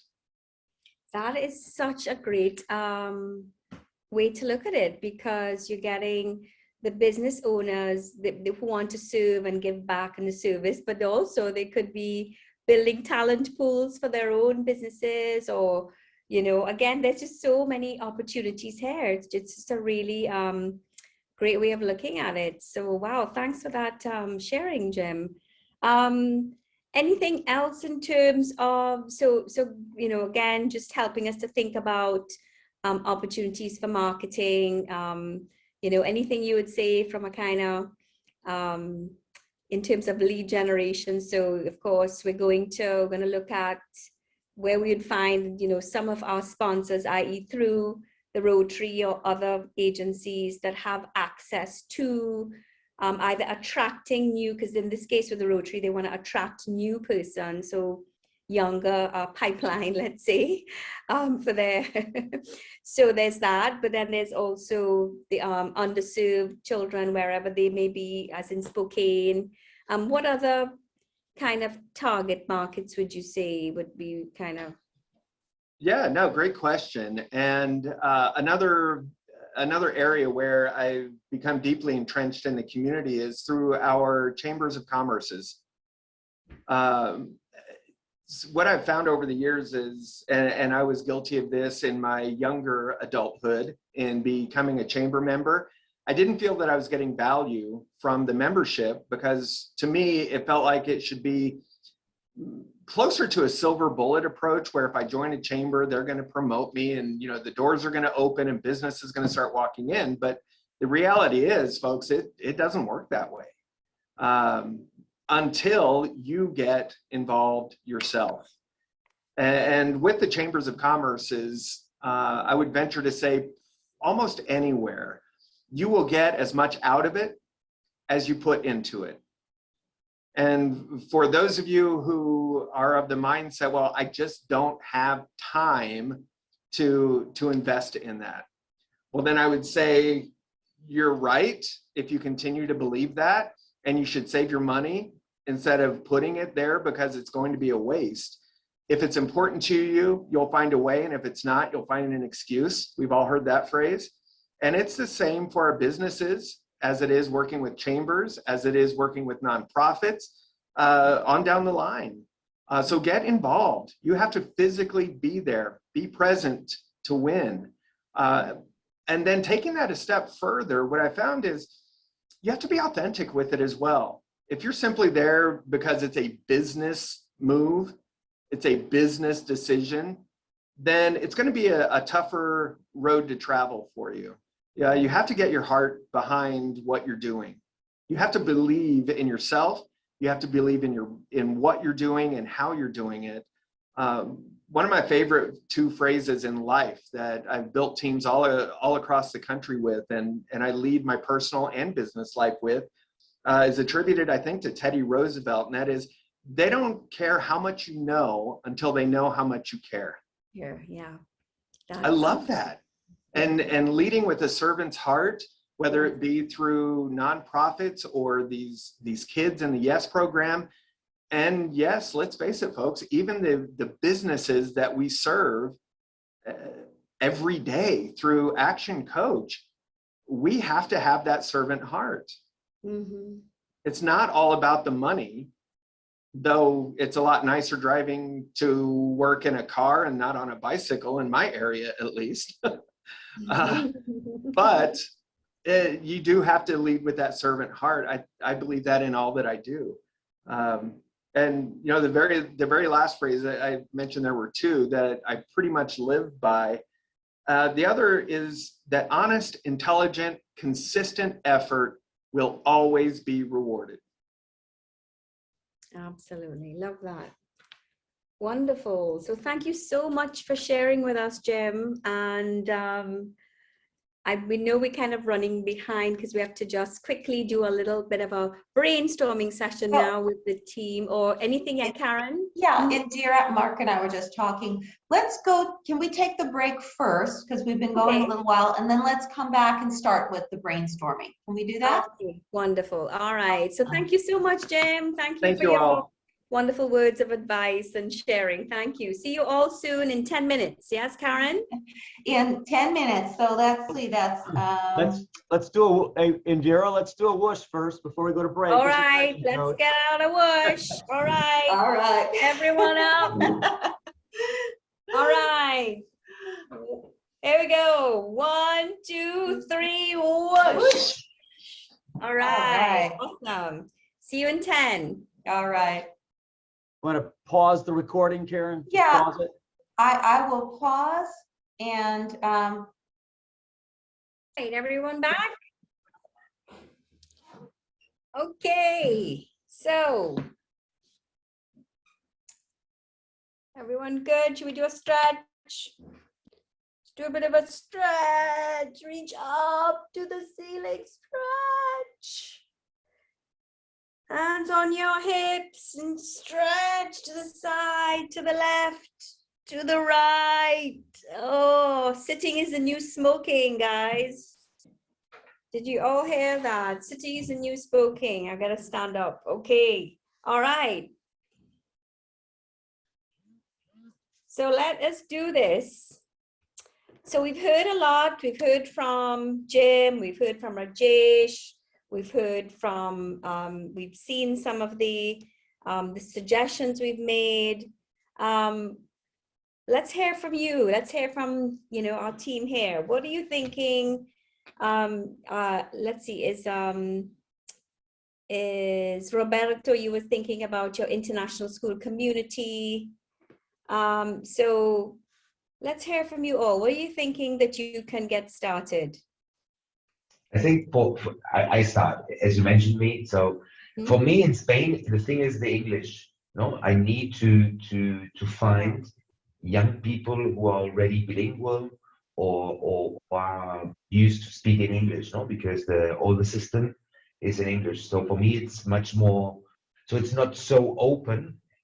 But on the other hand side, I'm living in the south of Spain, in Malaga. And Malaga is aiming to become the technological hub in the South Europe, which means also that many people are coming here with their families. And also I'm a member of a quite renowned and dynamic business club. So yeah, I hope really that I can find within this international schools, but also in these business clubs where these executives of this, even in Vodafone is here, Google is coming in 2023. So I think there are a lot of people who are already, the parents are open-minded for that.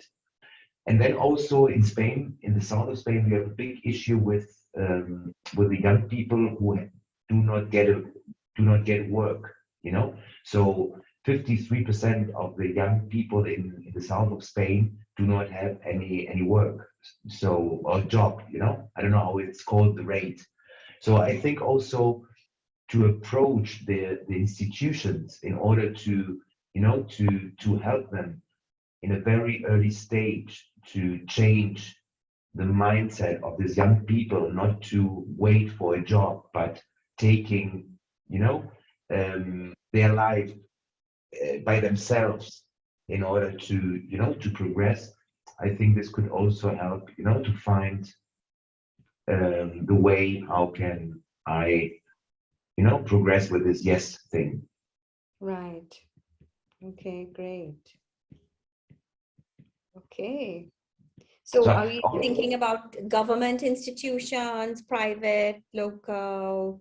Do you have things like organizations like that that do service, that give back? Yes, yes. Once again, the question, sorry. The institutions, you were saying approach institutions. Were you thinking government, or were you thinking service institutions like the ones like No, I'm thinking about government, you know, government. I'm thinking about how can it would be, you know, I think it could really help young people in the south of Spain to change their mindset because there was a statistic which is quite interesting. In Spain, 80% of all the Spanish people wants to work for the state, and only 20% want to be entrepreneurs. So this is also, you know, our biggest issue in terms of our economic. You know, we are not really strong. We are service providers, but we don't have really strong industries, and we don't depend so much on ourselves. No, we depend on the people who are coming, and we are serving them. So. But on the other hand side, Malaga, my company, my city, is also a very important pool for entrepreneurs by themselves. You know, so there is already a certain ecosystem or an entrepreneurial friendly ecosystem which fits perfectly to this early stage education for young people. You know, so. My first approach will be with these business clubs, will be with international schools. This is the thing I really want to start very early and, you know, get into these discussions, into this conversation. And I'm absolutely sure that these conversations will bring me, you know, to the next step and to the sponsors. What I also found very interesting, these business owners, take them as sponsors. We have some business owners. I'm thinking in one, he is coming, he when he was a boy, he started to work in the business of his father, you know, and this kind of spirit, you know, when he was young, starting working for his father. Now today he has a retail chain, and, you know, getting in touch with him and saying, hey, are you interested in doing something for your community, for your little city, as you did when you were young? You had your father, you had the big chance to have a father who, you know, who take you by your hand and show you the business. But what about you? What about your legacy? What about what you want to do in order to give back to your community, to this little city, you know, where you are based? So I think also to approach business owners who are coming from, you know, who were this little boy who worked with his father and knows really how important it is to start early, you know, touching business, thinking business, and getting involved. I think these kind of people are also quite interesting, and I have a name. And honestly, I'm just an action coach since 1 year, so this is for me also, you know. And I really thought how to approach this man, you know? And I think with YESS, without thinking to get him as a client, for my action coach business, I think this is also a very nice approach to him. And who knows what comes after, you know? Yeah, absolutely. So also this business owner, you know, to really select business owners who has experienced in when they were young, how important and what all this has brought them, you know, and has built them for what they stand for today. Yes, and they share their stories of success, so the wins and the challenges, the demons they had to overcome, and how they overcame that, and, you know, then so really, I think that's a great. I can really imagine him also, you know, being the sponsor and you know and being involved, telling this little boys and girls how it was his experience and also, you know, to say, hey, this is a very big opportunity for you to do it in a more structured way, you know, in a more, you know, so I think this is also something which I think is very interesting. Okay, anyone else? We have 5 more minutes for this session, so we're a little bit behind. Anyone else thinking about where you can start in your community? So we've got a big startup community here in Louisville, and so I'm going to be talking to the leaders of the startup community, and you know, how do we bring some education in for those. We've got several programs. The university here in town has some entrepreneurial studies programs, and so getting to know the leaders of the university programs as well, by just getting into that startup community. There's a lot of angel investors and stuff, so there can be you know, funding will be available. There are also access to student cohorts through those groups. Right, okay, great. So anywhere that we can find our target market, so leaders of communities of business leaders, whether it's startup, in Roberta's case, it's business clubs, and then also looking at educational institutions, whether it's university, high schools, any kind of, you know, area that, yeah, basically where you can find our target market, right? And people would be willing to take advantage of this really fantastic opportunity. All right, anyone else? Anything else? I would share in here, we've had some with Boys and Girls Clubs also are very interested in this type of program. Sorry, say that again. Karen. We have a local Boys and Girls Club here in Bolton that would probably be really interested in this. Obviously, places like our local chambers of commerce and networking groups that we're all involved with all have contacts in schools or colleges of one kind or another as well. So there's lots of opportunities like that. I mean, I probably know half a dozen teachers to start with, just who are friends. So, you know, there's plenty of opportunities to introduce people. We also have a local online sort of sharing, networking kind of group that have launched a youth platform called the Gen that we support. So they're already promoting opportunities for younger people. So this fits in perfectly with what they're trying to do as well. So there'll be opportunities there. Okay, what was that called? Sorry, Paul? There's a local online sharing platform where businesses register. Oh, I see. But they've launched a separate platform called the Gen, which is for the next generation, really, for the youth of the area. So local businesses can advertise any opportunities that they've got for younger people. So it's a perfect fit. And I've actually coached the person who owns the sharing platform and the Gen. So there shouldn't be any issues there in getting us involved with that. Great. All right, anyone else? And we have, I think we just started. I think we're going to start with what we got. So we're going to offer to all our clients 2 places, you know, or your own children or your nieces or nephews and what have you. They're already raving fans. So I think that would, you know, put a group together quite quickly. We also have clients that service the non-profit markets and are really well established. So, you know, we can tap into their network quite quickly.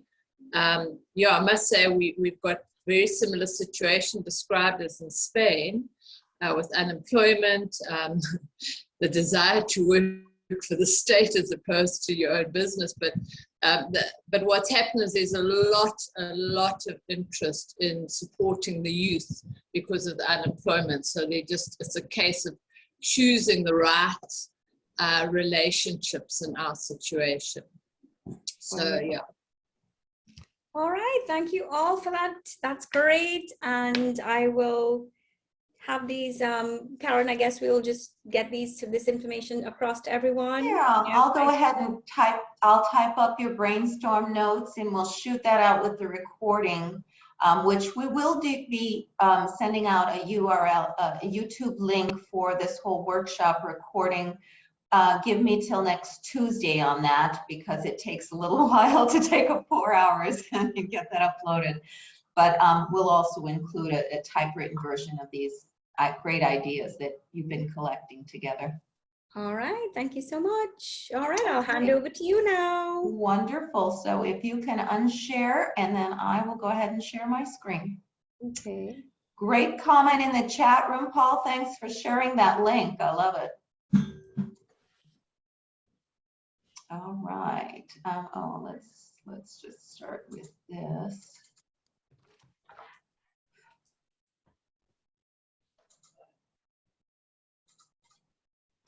Okay. So now you've heard, so far today, Mark has taken you through an overview of the YESS program. We've seen some great videos from Brad Sugars, from Josh Bardsley, kind of reinforcing why we do what we do. And then Indira took us through some of the marketing, just to talk about how to start getting the word out and some of the tools that are available to you. And, in the near future, they will be available on the coaches dashboard on SharePoint. Before that happens, if you ever need a marketing material, please just email me at KarenCallahan@actioncoach.com. and I will shoot that over to you. And if it's something we don't have, more than likely I can create it within a day or two for you. So just be aware I am here to help you get the word out. Now we've also heard a couple of interviews from other coaches who have been out there promoting it, and they've shared some of their successes and their experiences. So now that we've talked about who we can contact, the next step is what's the process once we've got a youth group or a school on board that wants to create their own local cohort. And so this afternoon, actually, I'm sorry, here we go. So this afternoon, what we're doing, afternoon, I guess, depends where you are. For the next hour, Mark and I will be talking more about the process. So I'm going to start with our website of where we have our group onboarding. And two things I want you to keep in mind as I show you this page is, one, this information is for you to help share with groups in your community that may want to get started, whether it be a school or a Boys and Girls Club or some division of a Rotary Club or Spokane Angels, like it was in Jim's case in Washington. You can give them this link and it will help walk them through the onboarding process for the group, okay? The other option is if you, like Marcia is doing in Jamaica, you want to start your own group onboarding, then this page is for you to walk you through the process, all right? So let's just go here. I've tried to make it as easy as possible because, certainly the one thing that we don't want to do is just get in the way of people using our program now that we have it there. So again, I like to start with the ActionCOACHFoundation.org website so you all know how we're getting to these places. Then you go to YESS and you'll see this handy dandy little pop-up menu here. It says YESS Group Onboarding, all right? Click on that and it takes you to the group onboarding page. And we start with just the message of 3 good reasons why you should start your own YESS group, as opposed to being just getting the application link out there and having students kind of, apply on their own and then be put into the international groups. That's fine for some students, and it's fine if there is no local cohort. But as we've been saying all day today, we know that the students do better, or most students do better, when they have a local cohort that's in their time zone, where you can somewhat tailor the age group that you're targeting, etc. So, you know, these are some of the reasons why we're recommending that they start their own group. Okay, so they decide, yes, I want to do that. What do I do? We try to make it as easy as possible. Step one, getting started. I'll have to check back. I don't know why my little headlines shrunk. They were fine the other day. Well, we'll see what's going on there. But step one is getting started.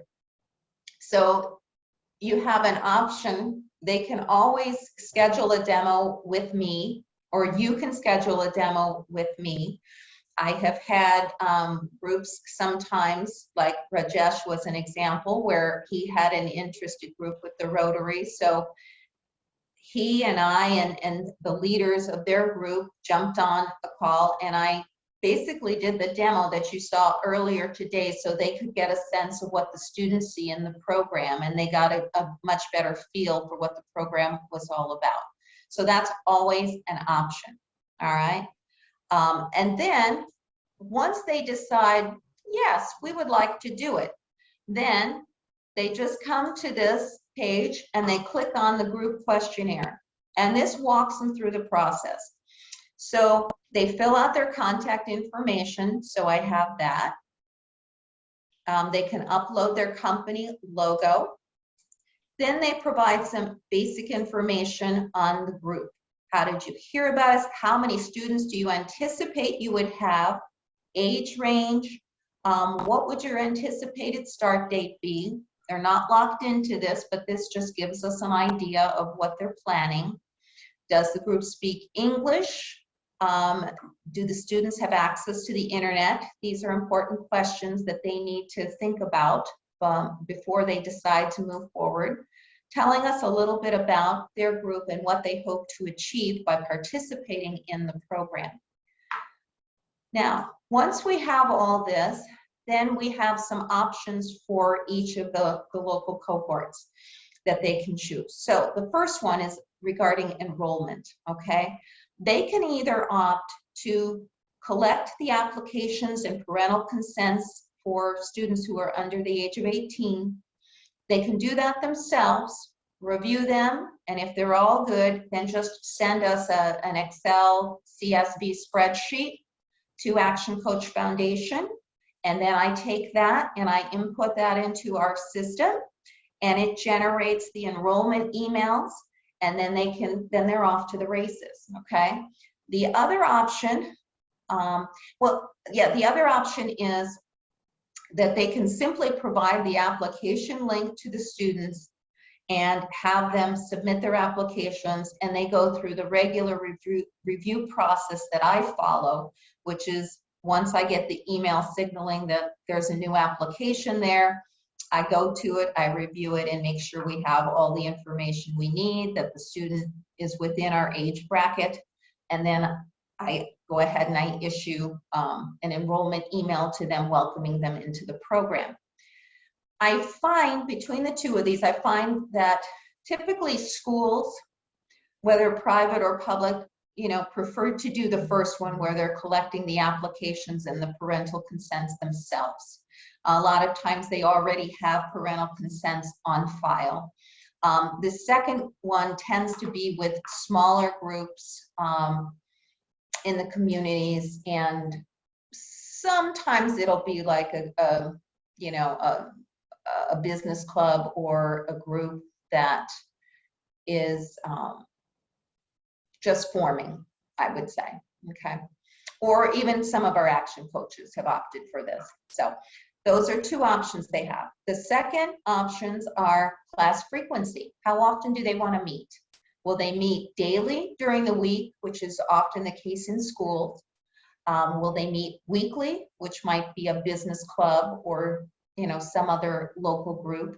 Will they meet bi-weekly? This was something that we were doing with our Zoom calls for the international groups. And then some of them may just want to meet monthly. I wouldn't recommend this unless they were for the older kids within the 18 to 22 year age bracket, because I think the younger ones need more frequency. And they're always welcome to talk to me about some of these options before they complete it as well. Their next option would be class facilitation, and there might be more than one answer in this particular one. Faculty member would facilitate, or a local action coach will facilitate, or perhaps down the road when we get some of those business leaders engaged, a sponsor might facilitate the classes. I've had a couple where it was both a faculty member and a local action coach, because the coach wanted to come in to do a couple of presentations, particularly when it came to the business plan and pitching. And if the faculty member feels like they're a little out of their element for that, I would recommend this setup, at least for the first go around. Like Jim Renke was saying, sometimes facilitators are a little, or faculty members are a little hesitant, particularly if they're not a business teacher. They may be like, I'm not sure that I can teach this program.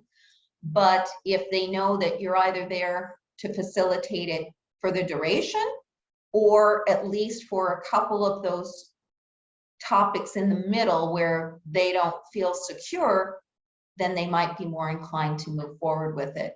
And certainly if they've seen the class taught a couple times, then they can take it on themselves. Class structure is another option. Do you want to meet virtually, in person, or we do not know at this time, which is kind of what I call the COVID option here, because we're not always sure what's happening at any given time the last few years. Excuse me.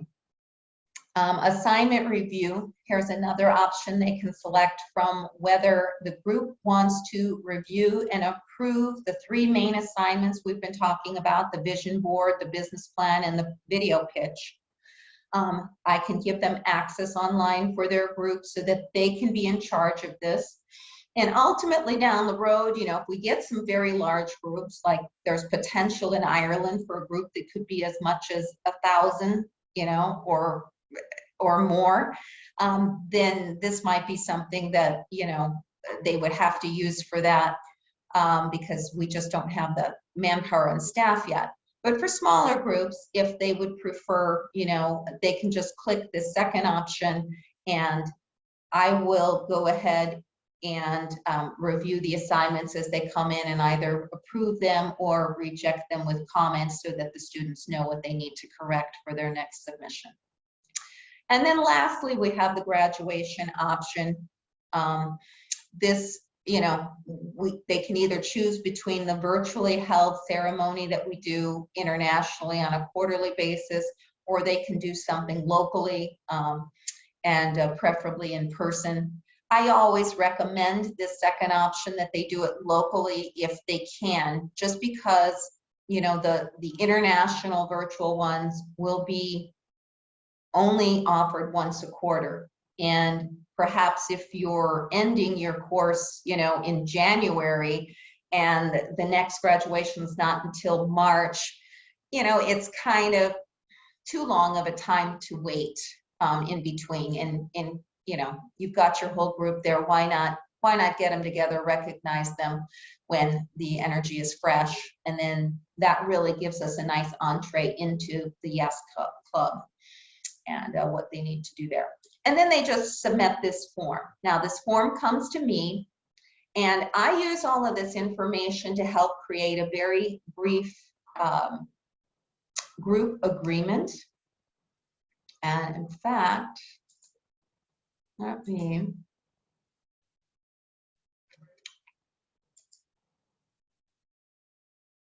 share one of these with you here.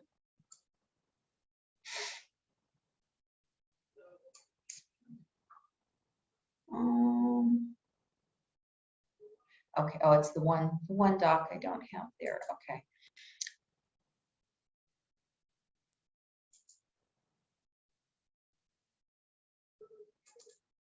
Okay, so we do send them out a basic group agreement, and then they sign that group agreement. And then we go to the next step in the process. Okay, all right, here we go. So they do the questionnaire, that's step B. Then they will receive an agreement from me. They usually get that agreement within 48 business hours. If I have any questions about anything they've selected, I will contact them first via email or phone call. Once they've signed the agreement, which basically the agreement is just to reiterate the options that they've selected, so we're all in alignment on that. And then it also gives me their contact information, and they are agreeing to our intellectual property rights, okay, that they're not going to violate those and begin to share this with other people. The next thing we ask them to do is to modify a sample syllabus. So when they get to D, they just plug in their email address, click download the group syllabus sample, and that will automatically be sent to them. So this is good for the public as well as action coaches. But I want to show you just the basic syllabus here. Just so you can see, it's pretty short and sweet. We modify certain things on here, but here's where the group name goes. It says their start date, their end date, their proposed graduation, which is always tentative. Then we have the assignment deadlines for the 3 major assignments. I will tell you, none of us are super strict on these. It's really more of a guideline so that the students have something to shoot for, right? And it creates some structure for the course. And then we have the weekly class content. We typically plug in here the instructor's name, and then we have the assignments and about where they should be each week. Sometimes the students get behind on these. Certainly they do. They have, you know, other things going on, particularly if it's not part of a school curriculum that they have to complete things by a certain deadline. But this, again, just provides them with some structure. So we like to get the group admin on board for that. And then once we have the signed agreement and we have the syllabus, then we're off to the races. Now we move on to step 2, which is the enrollment process, okay? And so here, depending upon which option they decided to go with, they either have the application link that they can start sending out and collecting, well, actually they send out the link and then the students will apply online and those applications come directly to me. Or their other option is they can just email a list of all the students that they've collected information on, including email addresses and birth dates. And I need that at least 1 week prior to their start date so that I can get the enrollment information into the system and we can get those emails out so the students can start to familiarize themselves with the content online before the class launches. Also, in the enrollment emails, the students will get a copy of the approved syllabus. So they have some guidelines in terms of time frame for the course. And when they get the enrollment email, it will, you know, basically say go back and, you know, revisit the platform, and you'll be able to set up your own passwords there. Now, one of the things that I know would be on everybody's mind is, well, you know, how do we introduce this? How do we promote this to either the students in our school and their parents or to others in the community, whether it's parents, clients, etc. So what we have for this is the YESS group application and parental consent, all right? This is for those who want to do it on their own. But what you can do if you're not doing it on your own is you can just take the first portion of this and put that into an email along with the application link, all right? And this is really just an introduction letter. It introduces the logo. It talks to the parents about what we're trying to accomplish, how the program works. some of the weekly themes so they get an idea of the content. And then it talks a little bit about Action Coach so that they understand the breadth and scope of the organization and why it would be important to them. So that's all you need to include if you're going to do your enrollment with the application link. You just include all this, include the application link, and you're good. If you are going to collect the consents yourself, then I would encourage you to use this whole document, which now includes the student information. This is the same thing, by the way, that is included on our application form, all right? Then there's the confidentiality and privacy agreement that the students are asked, because we want them to understand that, you know, when they're on the discussion rooms, that they need to be respectful of each other. They need to protect the content that's being shared, so they shouldn't be sharing it outside of their group. Because, you know, when we're talking about business plans, sometimes people don't really want that information shared with the world, right? Then for those, if the student is younger than age 18, we have the parental consent section that the parents need to give the approval on. So you have all the information there that you need to get this program, you know, up and running for the enrollment. Now let me see here. I see a couple questions in the chat box. So the syllabus, I can certainly email you a copy, Shirley. And you can see that you can download the syllabus here from this page as well at any time. So just feel free, you can put your email address in, click on the download, and you'll get an email with the syllabus. And the same thing with the letter to the parents. That's actually, yeah, I kind of did that in a roundabout way, didn't I? But that's actually right here. So this page I'm talking about, your YESS group onboarding page that you can find right on our Action Coach Foundation website. You just go to that page and you've got the syllabus there, you've got the application and parental consent form. So you can download that at any time, and whatever group you send to this page, they will have the same option of doing it. So you don't necessarily have to feed that to them unless you opt to do that, okay? Step 3 now that we've got the students enrolled, it's time to kick off the course. So there's the advanced preparation, prepare for your classes and your virtual Zoom calls using your syllabus, right? And then you can personalize the introductory PowerPoint. So the PowerPoint, I'll just click on this quickly so you can kind of get a taste for it. You don't have to use all of this, but we'd, you know, rather give you more, and you can decide what part of it makes sense for you. The introductory class is usually before the students have gotten into watching the videos. And this sets the stage for what they're going to be learning, how they're going to navigate the course, what we expect of them, and what they can expect of us. And it also kind of dangles a few carrots for them if they finish the course. All important things. So you can have your facilitator page here, you know, where you can add your photos, your images of your life so they're comfortable with you. If they already know the teacher, then the teacher may not be as inclined to include that particular screen, and in that case, you can just hide it. If you're doing these virtually, or if it's the first time you're meeting the students, we recommend some just engagement time, right? Getting to know them so that they get comfortable speaking in front of each other. This sets the stage for them to be willing to engage and ask questions more throughout the rest of the program. So you'll be glad you included that.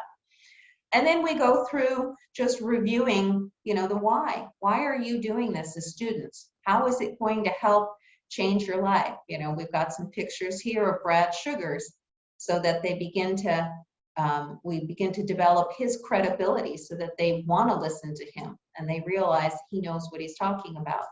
We talk a little bit about our award-winning systems and strategies. You know, we talk about it being real-world examples.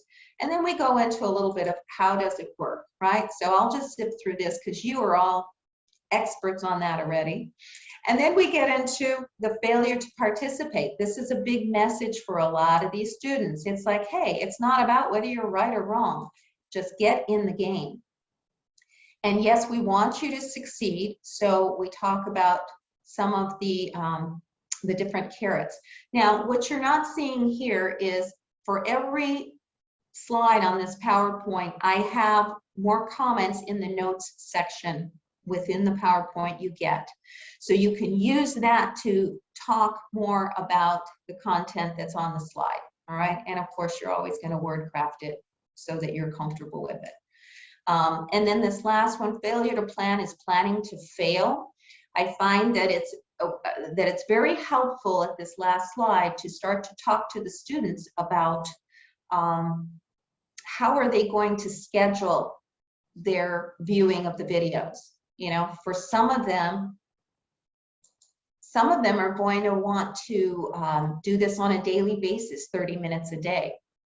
Others might not be able to do it daily, so they may say, I'm going to take 2 hours every Saturday and sit down and go through that whole week's worth of content. And either one is fine, you know, and I would encourage them at this point in your class to go ahead at this moment in time and plug that into their calendar. I would also encourage that they either plug into their calendar or at least have printed out for their wall their deadline dates for their 3 assignments that they have to submit. So that's the basic introductory plan. I also like on this point, and again, you'll see all of these little tips in the notes section that I mentioned. I like to walk them through the syllabus at this point, so they are familiar with all the expectations and the timetable and any other housekeeping notes that you want to share with them. So that's the real gist of the intro PowerPoint. Now let me see what we have here.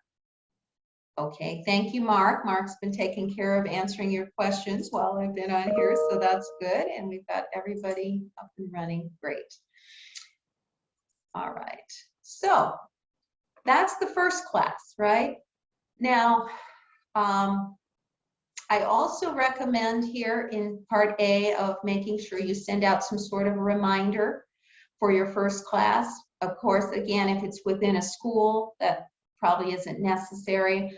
But if you're doing it for a business club or any other group, it probably makes sense, because what we have learned with the students is they do need, most of them need lots of reminders. But also if you can get it onto their calendars and their calendars have built-in reminders, or they can set it to have built-in reminders, you're 10 steps ahead as well. So that's the first class. Student, you know, expectations, this is all what I was talking about there. We want to make sure that they are aware of what's going to be expected of them. Ongoing classes, the course facilitators have all sorts of cheat sheets and different videos available to them to help them prepare for their classes. Like I said, this next year, Indira and I think are going to work at making some of that even slicker with more, you know, diagrams and infographics and things. But once the group, or, you know, you always have access to these, but once the group gets to past the syllabus and all of that, we give them this link so that they can get to all the facilitator information, right? So they can get the intro PowerPoint here, they can get the cheat sheets here, just by putting in their email address, and then it will automatically be emailed to them. And I want to show you what the cheat sheets look like, because I really want everyone to feel comfortable that we're doing our best to prepare you if you're going to be the facilitator, or, you know, someone in your local community or school if they're going to be. So this is a 36-page PDF here. What it does is it breaks down each week of the program with the theme. It goes through the questions that the students are pondering, their action assignments for every video within that week. It gives you the exam questions and the exam answers. And then areas to spot check, like things that I've discovered from the discussion rooms in just watching the first couple groups that have gone through. I put those down at the bottom to kind of call them out to the facilitators so they know, hey, this is maybe something I need to bring up at this time in the process. So it's just a quick 2 to 3 page recap, so you don't have to go through the whole program.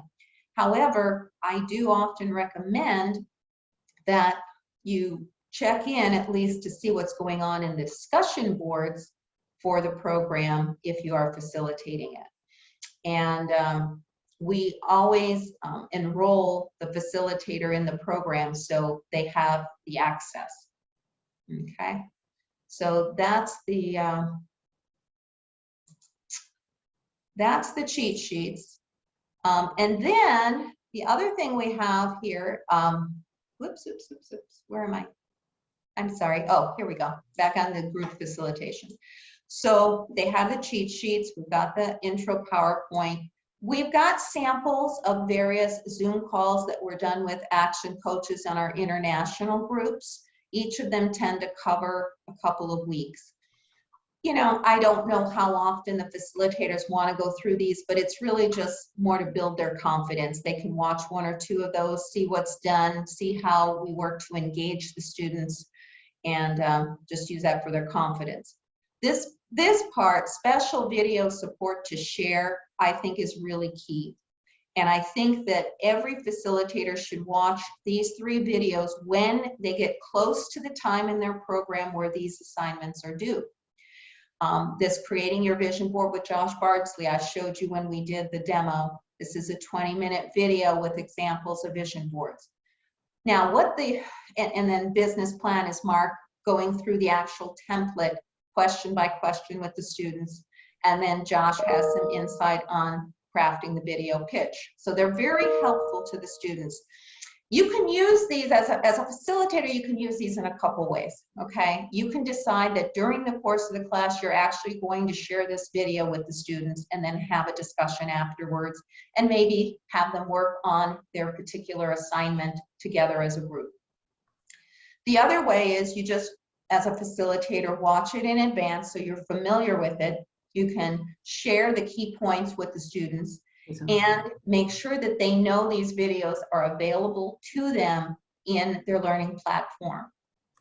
Sometimes I see assignments coming in where I can tell the students haven't read all the instructions or they certainly haven't watched the videos. And so it doesn't hurt to just, you know, reinforce that we've got this information available and maybe even show them where it is. So that's our Can I stop you for a second? Oh, absolutely. Sorry, I just joined the group. Are we on time? What are we doing? Because it just jumped in. We're a little bit behind time right now. So we're probably running about 10 minutes behind. Do you have somewhere else you need to go? Because we can come back. I just want to know, so because I cut off another meeting to come here, and now I have another meeting in 20 minutes or 25 minutes. I'll get you out of here on time, PJ. Okay. I just want to make sure. Okay. Yeah, we're about 20 minutes behind, Karen, so we need to. All right, and I'm almost done here. So I think that was actually the final piece of this. You know, these are other things that we offer. The monthly group progress reports I send out to all of the facilitators so they can see how their group is going and they know if they need to give a little extra here or there. And then just general email support. I'm always available if facilitators have questions. So that's kind of it. And I wanted to show you the facilitator support page, and that's kind of a nice transition into what Mark is going to be talking about.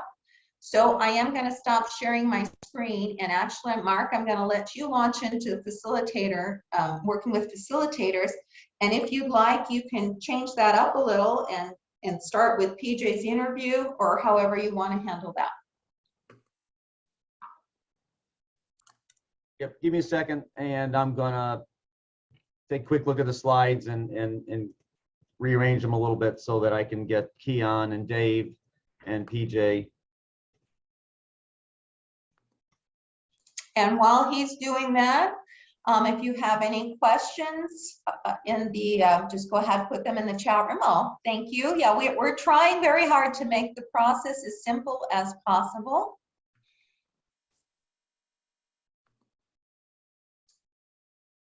And we will definitely have everybody out of here on time because I did schedule in some extra grace period at the end of today. So don't worry about that.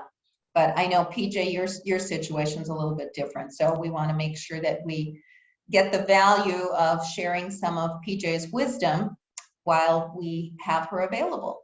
And we appreciate your rearranging your schedule for us on that. So, all right. So I'm going to cover a couple quick slides here, and then we're going to do some Q&A with 3 of our facilitators. So this is all about group facilitation. So, you know, the facilitator's job is to, you know, the definition of facilitate is to make easy or ease a process.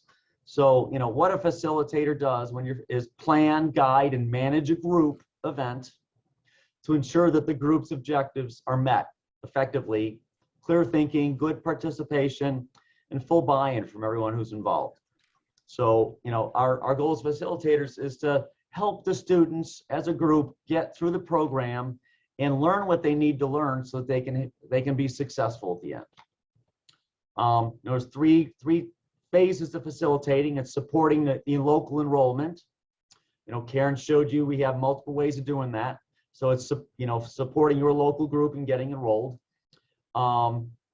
If you're going to have local facilitators that aren't action coaches, which we'll be rolling out in the future, it's supporting them in getting trained, being a trainer for them so that they can lead, facilitate their own group.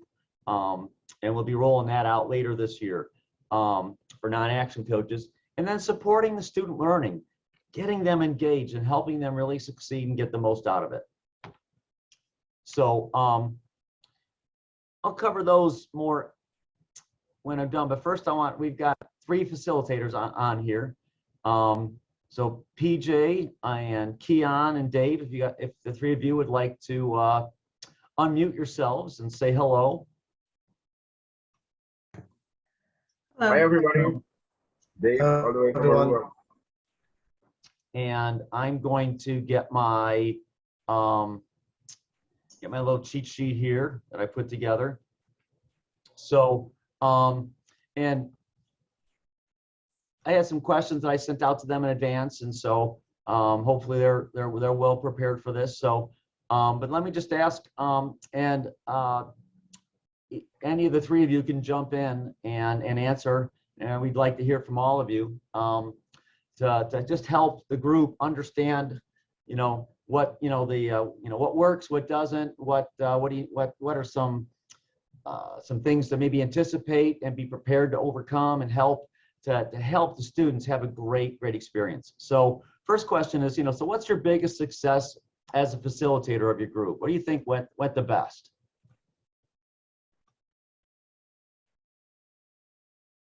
I'll jump in. Okay. A couple things to note as a facilitator is my group, I mean, the relationship that I had between the numbers of people in the group and the number of people who participate was different, which was not my expectation at all. But that's reality because of time zones and other things. I was always prepared with stories to tell, because storytelling is definitely obviously it helps people remember, it helps people connect with things, it gets them excited about things. The learnings go forward, a little further. So the storytelling to me was huge, is being able to share, with this client or in this case, or, just in getting engaged in that. Because you have to kind of assume they've read the material or they've watched the videos, and your audience is all at different levels. Like, so some of them have, some of them haven't, they're all over the place. So getting them all in the same place going, so tell me what you learned from the materials, isn't going to work, because some read it, some didn't, some watched, some didn't. But telling them stories and talking about the stories helps them, whether they've read the materials or watched the videos or whether they haven't. So that's one of the successes that I think helps a lot. Yes, Thanks.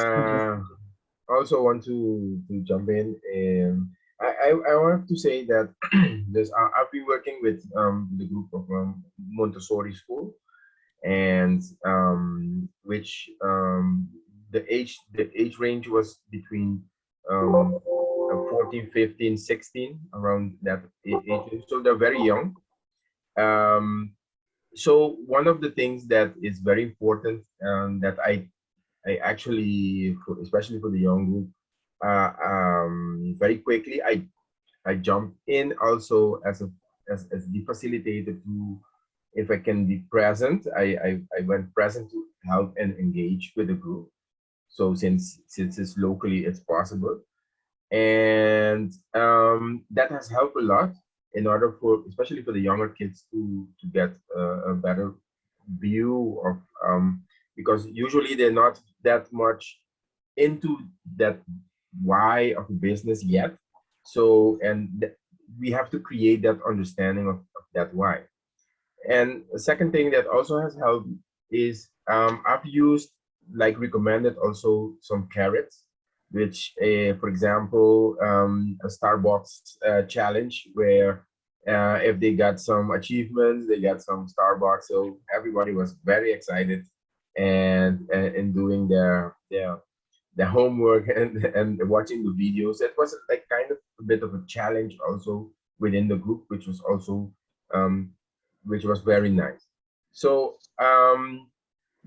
another thing that's, I think it's good also to take into consideration is the language, especially when you talk with younger people, is that we as adults, we kind of talk more in our, let's say, older images, and while they look things like into games and into and they engage differently with each other. So the way of looking at business also, they translate it much better. Instead of just money, they understand V-Bucks better than dollar bucks. Let me put it like that. So those are some of the things that helped me to be successful with kids. Thank you. And for me, it would have been one, being as prepared as possible as a facilitator, which means going through the materials so that if they ask you any particular question, you'll be able to respond, even if it's an overview, and also to know what exactly is being taught to them via the videos and the materials, so that you can also tailor your facilitation in that manner.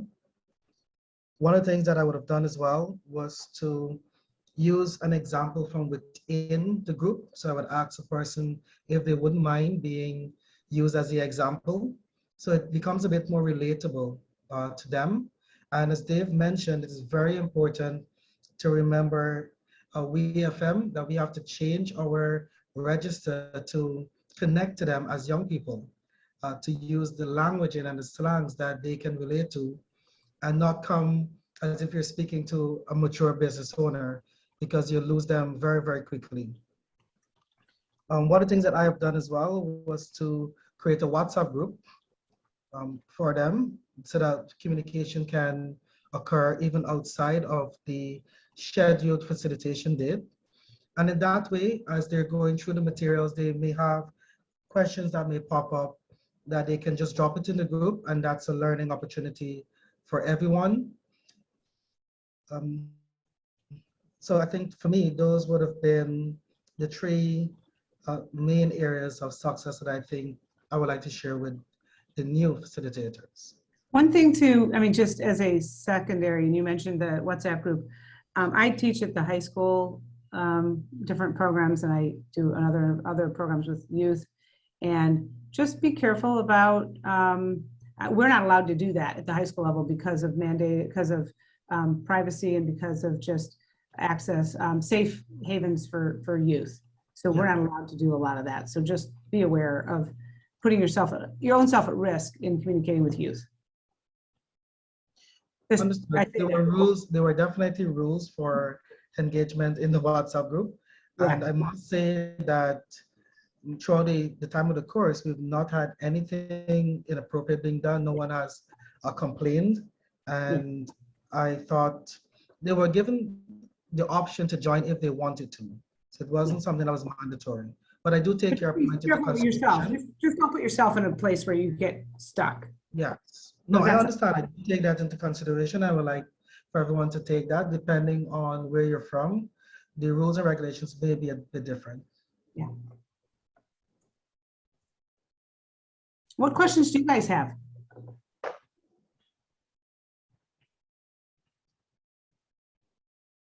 Okay, what didn't work?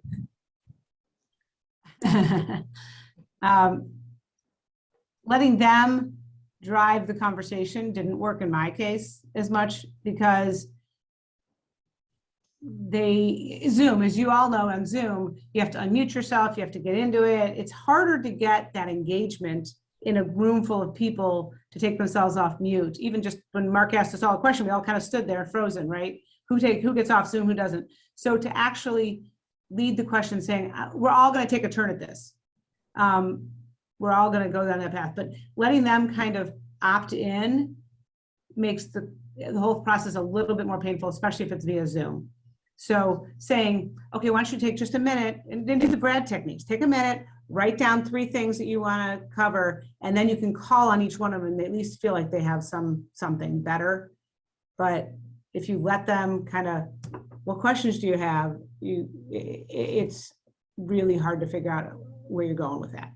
Yes, I agree. I agree on that in the sense that, you know, usually you don't get a specific sign that they understood or they didn't understand. So you need to do it in a way so you can really engage them in order to get it through to them. You So can't. for me, sorry, go ahead. Oh, go ahead, Kian. All right. No, for me, it would have been the language barrier, because we would have had some persons all the way from Japan in the cohort. And sometimes we would have to slow it down and they would send a message in the chat for anything that they don't understand.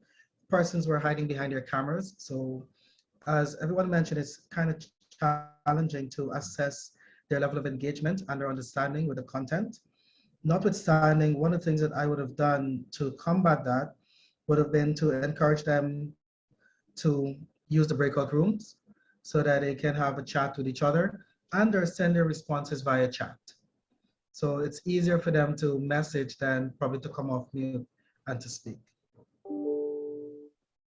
So a couple things when I did the first group was technology is a challenge. You know, it looks like we're all on PCs or Surfaces or laptops, or majority of the kids, probably 100% of the kids in my group were on their phones.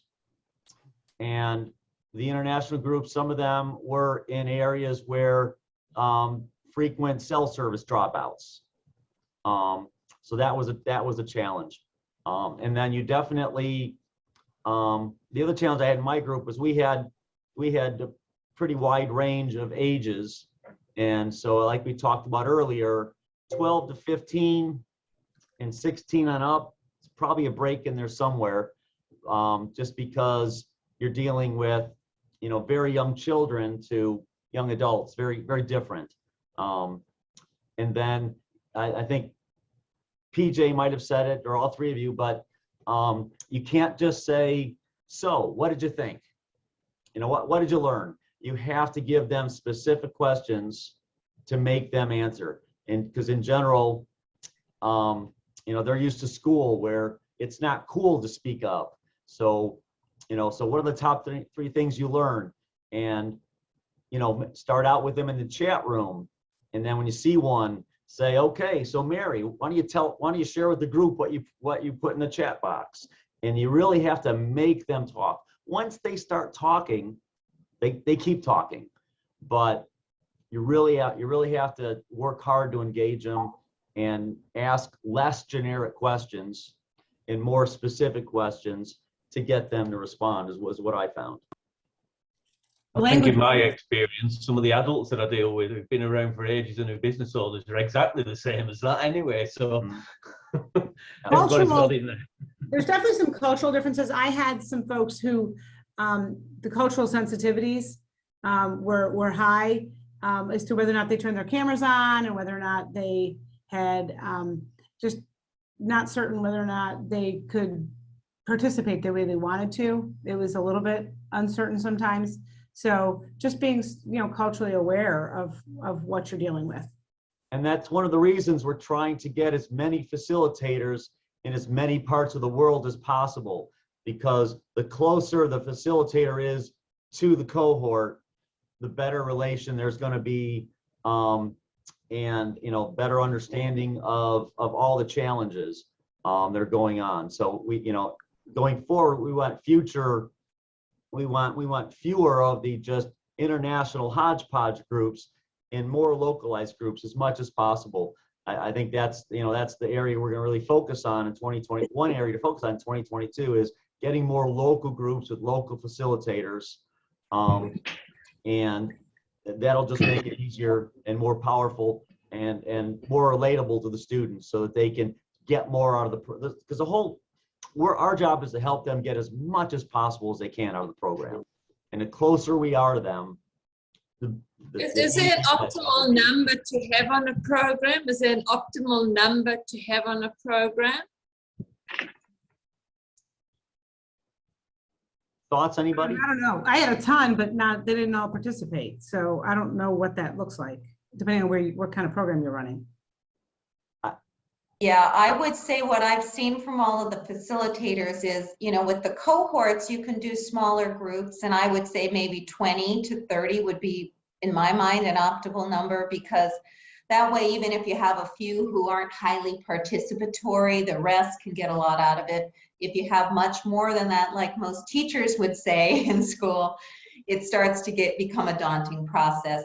Like PJ and Mark and Keon, when they were doing theirs, they were working with the international groups, which were anywhere from like 70 to 200 people.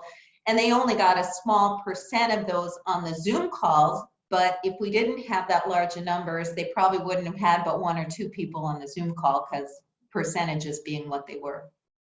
Yeah, I think one of the keys is for local groups is having a local adult supporter of the group, in addition to the facilitator, to help figure out what's going on. If attendance on the Zoom calls is dropping, somebody local would say, hey, what's going on? Is there something going on locally that's interfering with this? Do we need to move it? Do we need to schedule it differently? Just so we know what's going on. I agree with you. I think 25s probably would be my target. Not much bigger than 25 for a group where, where I had good support and good participation, because more than that's just going to be crazy, difficult to manage and help. I have a general understanding question. Mm-hmm. The facilitator is the one who supports, answers questions, and give advice and guidance and looks after the boys and girls to attend. But the young people, they are doing the program during 12 weeks via the platform, week by week, with the stuff they have to look at, with the answering the questions, and the facilitator is connecting with them via Zoom or whatever once a week, or this is something which I did not get, in the sense of, is the facilitator like not the teacher but the one who is what is really the role? So I understand the role, supporting, answering questions, but is it like once a week you will have a session with your facilitator in order to catch up everybody, or to explain in advance the program they will, or the lessons or the videos they will see next week? Or is it more about what you have seen, let's talk about this to help you doing the homework? Or is it more in advance to explain what they will see next week in the next week? So this is something which I did not get. So it's typically, I think all of us did every other week. So every 2 weeks Zoom, and it's to go over the previous 2 weeks lessons and make sure they understood and took away the key learnings, which are documented in those documents that Karen shared. Okay, so it's like looking after them, what they have done so far, and if there are questions about what they have did in a proactive way. Yes. It's not unlike coaching. I mean, it really isn't. They've got homework to do. No, I understand it's not coaching. It's just to checking and to take everybody on the, not that everybody's on the boat, no, that there's nobody missing, no, right? Right. To help them in any way they need to be helped, basically. And it's always in the past. It's always the past means always talking about what they have done at home, but their own. It's like a catch-up, no? It's a catch-up session at the end. It's to make sure they got the key learnings. They're going to watch, in 2 weeks, they're going to watch, if they do everything, they're going to have watched 40 videos. Mm-hmm. It's to make sure that they got the key learnings out of those videos. And those key learnings are in the documents, in the facilitator documents that Karen showed you where you can get those. And for a group of 20 people, and for a group of 20 people, it's about 1 hour each 2 weeks. Yes. More or less. Mm-hmm. Yes. Mm-hmm. It's an hour every 2 weeks. Yeah. Yes. I think Mark's going to go through some more specifics on this in a few minutes, right, Mark, too? So he's going to walk you through it. We just switched things around a little because in deference to our interviewees' schedules. Okay, but now I got it. Thank you very much, guys. Just one small addition is also, for example, is looking after, but one of my experiences, for example, when they got to the business plan, and there is where it got a little bit more difficult in order to get through the whole process. So maybe there specifically they would need some more assistance, and there you can get even more questions at the business planning. Not everybody understands the questions, or they forgot about what they learned in the beginning. So maybe in that assignment they would need more assistance from you. And do you have experience to invite somebody to this facilitation calls in order to, I don't know, I can imagine, for example, mindset, no? That somebody, I think PJ said, you have to be a good storyteller, no? And somebody has experience to invite a business owner or somebody who could reinforce the subject of what you're talking about by telling his story or her story. You could, I mean, you can do whatever you want. I mean, anything, you know, the answer to every idea is yes. Okay. A big yes with 2 S. The answer to every idea is yes. I can imagine that also, you know, in thinking, in involving my community, the businessman, the sponsor, you know, to say, hey, I need you also, and you will participate in a very small part, but no, your statement will help these young boys talking about a specific theme, you know. I don't know. This was just an idea. The other thing to recognize, though, is that say you've got 25 students in a group, unless this is like a school group where it's their homework, you will have some students that finish all 12 weeks in 2 weeks. You will have some students that in week 10 will only be finished with week 2. So you just have to march on 2 weeks at a time, with or without them.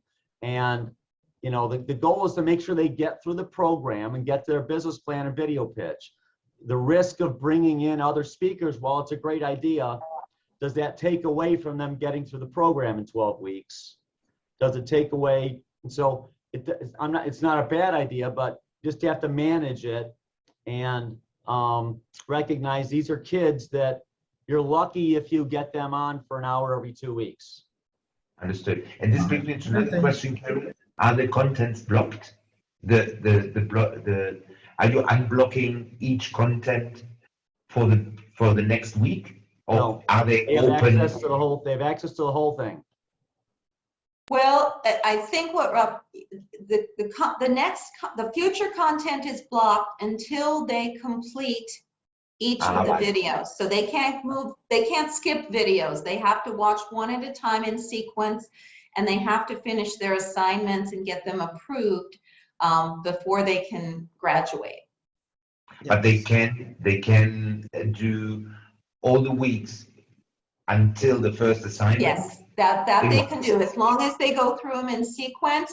They could work through all 12 weeks in the first week if they wanted to. It's rare that they're going to be able to do that, but they could. Just like at school, you'll have kids that work ahead, you'll have kids that are behind. Okay. So can I just share with you any last words? Yes, my last words would be, for Roberto, it would be, you can pick like one specific topic in each week that you may want to help them develop a bit more, so that in facilitating, if they don't have any questions, you can use that as a teachable moment, and you would find how many questions start to come from going through that a bit more in detail. So as a facilitator, you can prep yourself in that way, because initially we need to ask, do you have questions? Then they will send the questions in the chat, or they might unmute and ask their questions, and then you can teach from there on or facilitate from there on. But if not, as a facilitator, you can pick at least one topic that you believe may give them some challenge, and you can use that, have a slide prepared on it, so you can facilitate on that. That would be my suggestion to help move it along. Anybody else have a last question? Dave, anything to add? Yes, as a last word, I would like to say that I think it's important for us as facilitators also to prepare and to know what the students are going through. So you go through the questions, you go through the program, feel what they feel, so you can also understand what they're going through, and it makes it easier to translate also to them. That's a learning, and I think it's a recommendation for everybody, every facilitator, to be well prepared before they be in front of the group. All right, thank you so much, Dave and Keon. Really appreciate your inputs and helping us with this. All right, so I'm going to jump back into the rest of the facilitating side. So, phase one is supporting local enrollment. If there is a local facilitator, making sure that they are getting the group through the onboarding process, help them market it to their students, make sure they're communicating with us, and support local facilitator training, help them make sure that they have access to everything, help them prepare for their introductory class with the PowerPoint, make sure they know how to go through it. Make sure that they're enrolled in the course and have taken the time to go through it themselves. Like Karen's, you have, like they said, you have to watch the videos yourself, whoever's facilitating. Make sure they're reminding students of date and times. And support the students, get them engaged so they retain more.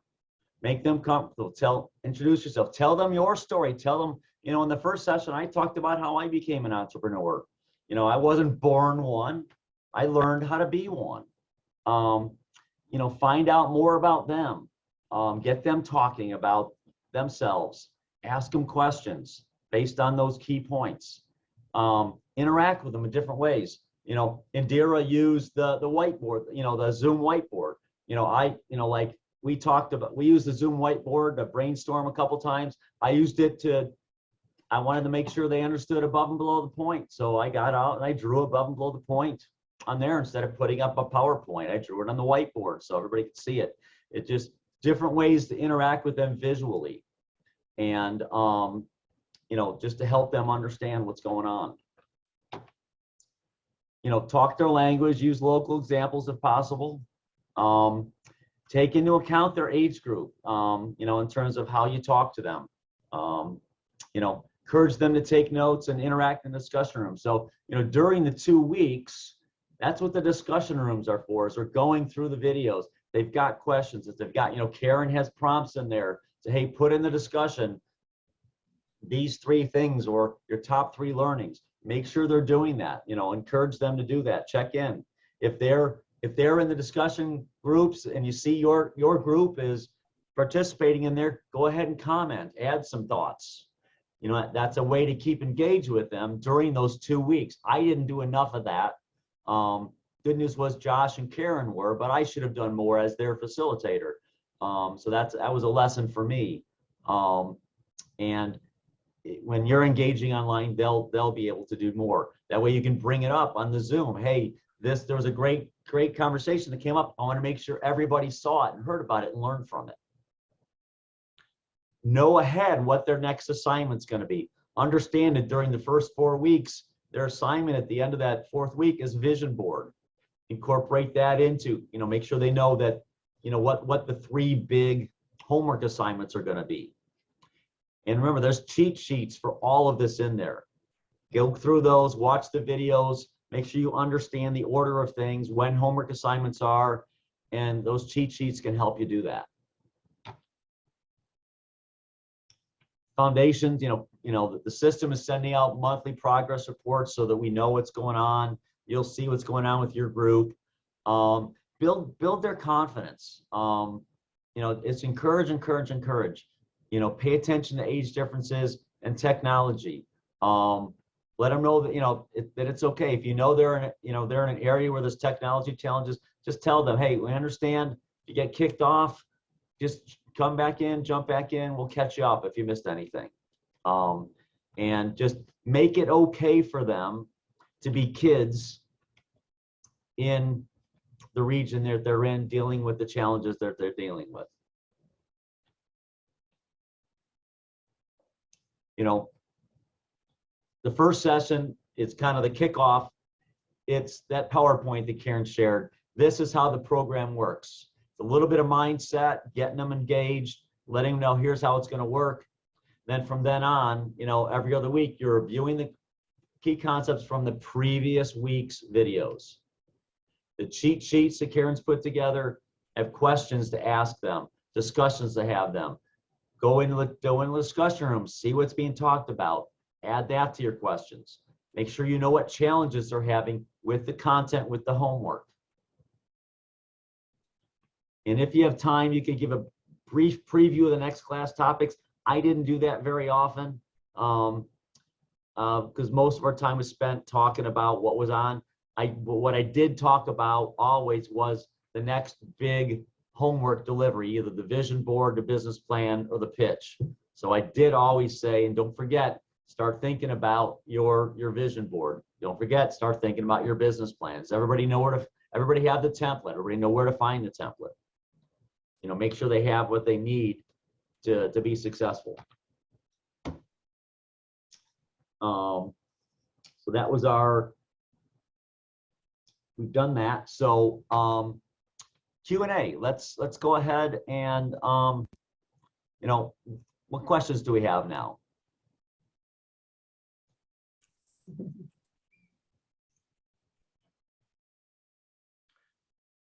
Mark, you did go through that really quickly then. Are we going to get copies of that PowerPoint just so we can reference sort of the notes that you went through quickly then on facilitation?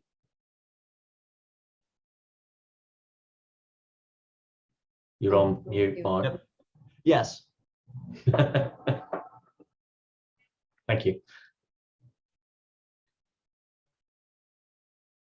How does everyone feel? Excited, empowered? Yeah, ready to go out there and do this? This is exciting stuff. Yeah, being able to influence a change from so young and mold and support and, you know, get that mindset shift going from early. It sounds as if most of the stuff that you've been doing so far has been on a wide geographical basis. So those international cohorts that you have going on at the moment, is there anybody doing it on a very local scale right now, where they're looking at you know, their own, you know, because in my head I've got, well, I'm looking at Bolton, I'm looking at the town, the city that I'm in and around, or the county that I'm in and around, rather than looking at international students. So is anybody currently running programs where they're looking at really local sort of cohorts at the moment? I guess that's probably down the line, eh, Mark? I mean, for me, I just said to Karen, I want to get one started with 10 or, you know, just to kind of get the process going, see how I'm working, iron it out, test it, measure it. Yeah. I guess down the road, Mark? I'm doing it with one school right this moment. Dave's got one with the school. Yeah. Yes, And exactly. then- Yeah, we had 2 start in the US, but they both went on hold. Kathy Reinhold's went on hold, and Okay. somebody else had one, Karen Wright, that went on hold. That so over the holidays, the thinking was there was an attempt to do it to get it started over the holidays, thinking the kids would have time to do it, and yeah, that turned out to be not. It's a good experiment, didn't work. They're going to restart again this semester, and then one school, basically one cohort kind of fell apart due to just everybody being sick with COVID. None of the sponsors could support it, and so I think that one's going to start up again in the spring. Right.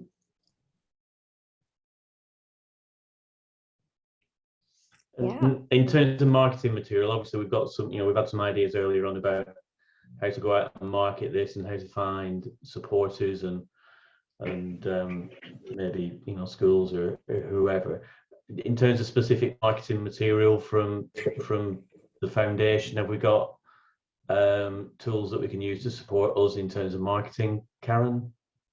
We do, Paul, and we're developing more all the time. So if you ever have a need that we don't have something for, let me know. And like I said, usually within a day or two, I can create it for you, because I like to do that, because I know if you need it, somebody else is going to need it as well.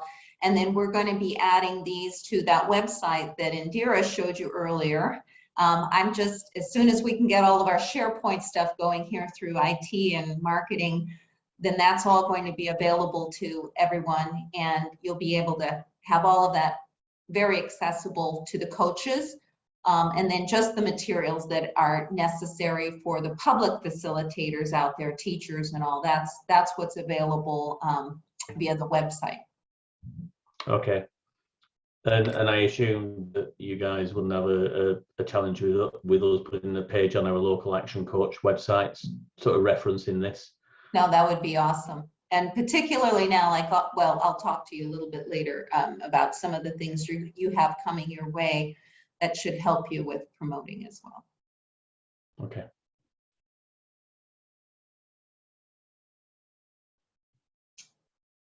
Any other questions? Well, with that, I'm wondering, do you guys want to take a quick 5-minute break and then come back? I'm seeing Mark going, yes, yes, yes. Okay. I know what that means. All right, so let's take a 5-minute break. I'm going to pause the recording, and then I'm going to come back and probably talk to you about 10 more minutes. And then we've got some extra time for you to take the exam if you want, or if not, you've got the next 24 hours to take it. But my recommendation is, if you've slotted this time for this, take it now while it's still fresh in your brain, and then you're done. Okay? All right, so let's everybody get back. You get 6 minutes. Left hand out, right hand back. On the count of 3. 1, 2, 3. Whoosh! All right, we'll be right back.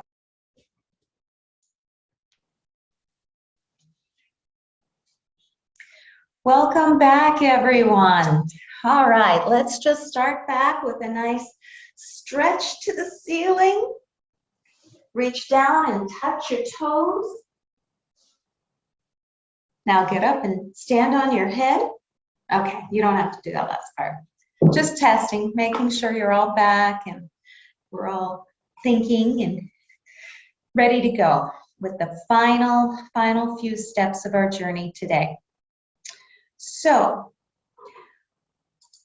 what you've been working on all morning, you've been learning a little bit about the YESS program itself and how it works and what the students see on their end. And so by now, I'm hoping that you have a nice foundational base from which to approach the program from.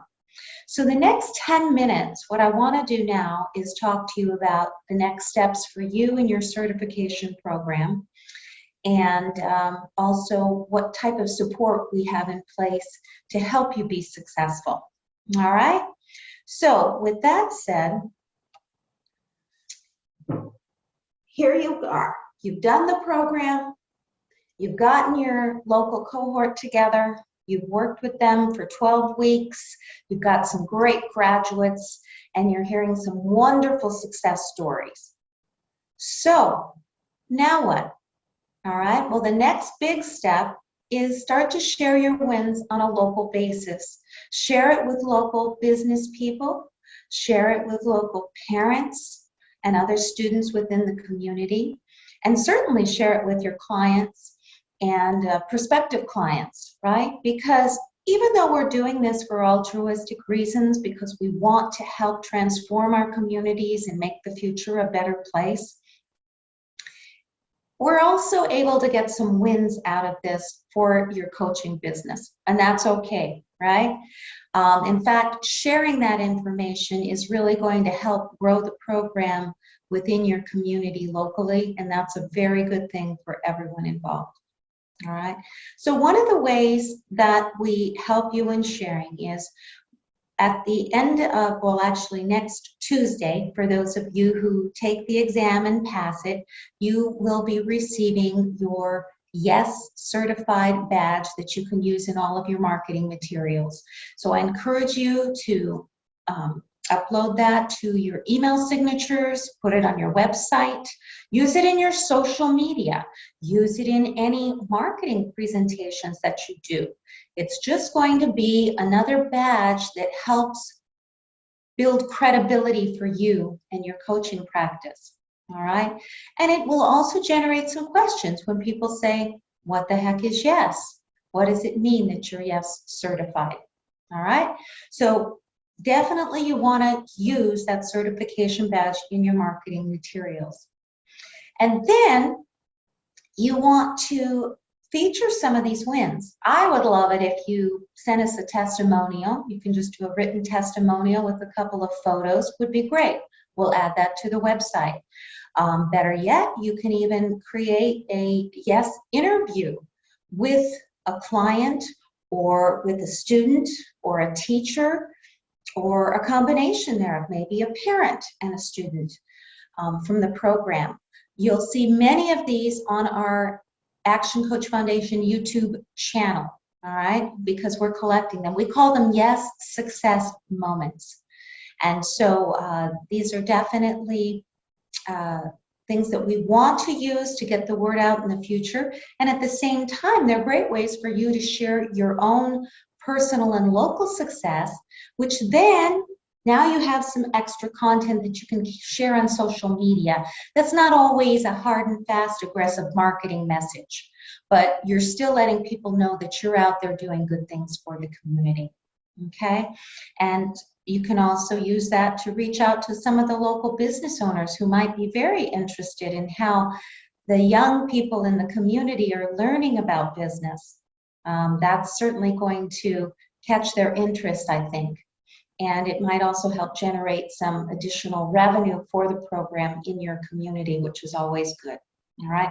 So let me just take a moment here. I'm going to do a new share and just share my website quickly so you can see where some of these materials are used, right? So this is the regular website. You just come into actioncoachfoundation.org.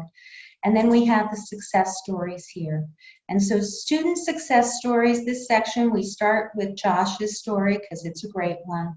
And now we've got all these testimonials that we've been accumulating from the students who have graduated from the program. You can see their ages, you can see what country they come from, and you can see that they're from all over the world in a variety of age ranges. And, you know, they've got some wonderful things to say about the program. So hopefully their stories will help encourage other students to enroll and will help educators in your community say, hey, we need to do a local cohort in our community. And then if you page on down, you'll get to the nonprofit success stories. Okay. Now, also, I mentioned our YouTube page. So on any of our web pages from the Action Coach Foundation website, if you click to the bottom, you can see where our social media channels are. And if you click on the YouTube icon, it will take you to our YouTube page. And here you can see I happen to have the some of the most recent videos are all these YESS success moments. All right. We've got Arthur Rosario with Darren Plate. I'm not sure I pronounced his name right. We have some from South Africa. And we have about, we have 8 different success moments at this point. And so every month I will be featuring at least one of those on our social media. And we would love that one to be yours. Okay? So now let me see if I can get back to, here we go. Awesome. All right, so that's some of the success, and that's the way you can use your success. Now, we also want to continue to support you in whatever way you need. All right. One of the things we're going to be doing after today's workshop is you will be immediately receiving an email from me that will have the exam link, and that will also have the link to the survey, because we would like to collect your feedback on what you liked and didn't like about today's program and how we might make it better in the future. But after that email, you're going to be receiving 4 weekly support emails once a week on Friday for the next month. And in each of those, it's going to be giving you just a little encouragement. We'll be adding 1 level of assignment each week to make sure that you start to put the steps together that are going to get you to the finish line of having your own local cohort and some of those successes that we want to be able to promote. Okay, so with that, just expect those emails from me, and hopefully it's going to keep everything top of mind for you. And then in 90 days, you're going to receive a questionnaire from me to just check in and see how's it going. Did you start your cohort? Where are you in the process? Were you successful? Did you have some challenges? If you have great stories on that, and if you've had success, then those certified workshop participants who have really worked the program will be entitled to the next phase, which is the Advanced YESS certification badge, which again you can use in your marketing materials. And of course, if you've got great success stories in your questionnaire, I'm going to pull those out, and probably you'll be hearing from me so that we can put together a YESS success moment for you, or include you in our social media marketing in some other way. And last but not least, I want to make sure you realize that we have a Yammer support group just for action coaches who are certified in the program. All right. So if you can, Mark can put this link in the chat room for me, and just click on that link and it will take you to our Yammer page. We've got about 50 coaches in that right now. We want to keep growing that and make it a very active and supportive place, so that if you have questions or challenges that are coming up as you're working in the local communities, you can talk about it freely here, because this is a private group. It's not open to the public. This is just for action coaches to support each other. It's also a place where from time to time, as we get new materials, new marketing materials like we talked about, once they're up and running on SharePoint, I'm going to come back into the group and let you know, here's your links. If we've got other special PowerPoints or materials that come available, you'll see them there. And also whenever I post the YESS success moments, things, I try to post them in the Yammer group as well, just to keep this group engaged with the program and as prepared as possible with all of the best practices that we have to share between each other. Okay? All right, so big moment, your first assignment, and you've got 1 week to do this, and some of you may have already done this, so that's okay. If so, you're just ahead of the curve. You'll get another assignment that following week.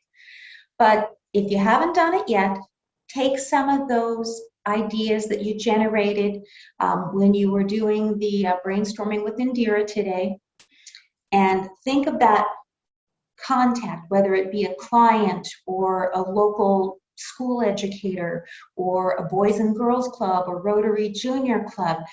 Take one of those contacts and reach out to them and just get the conversation started.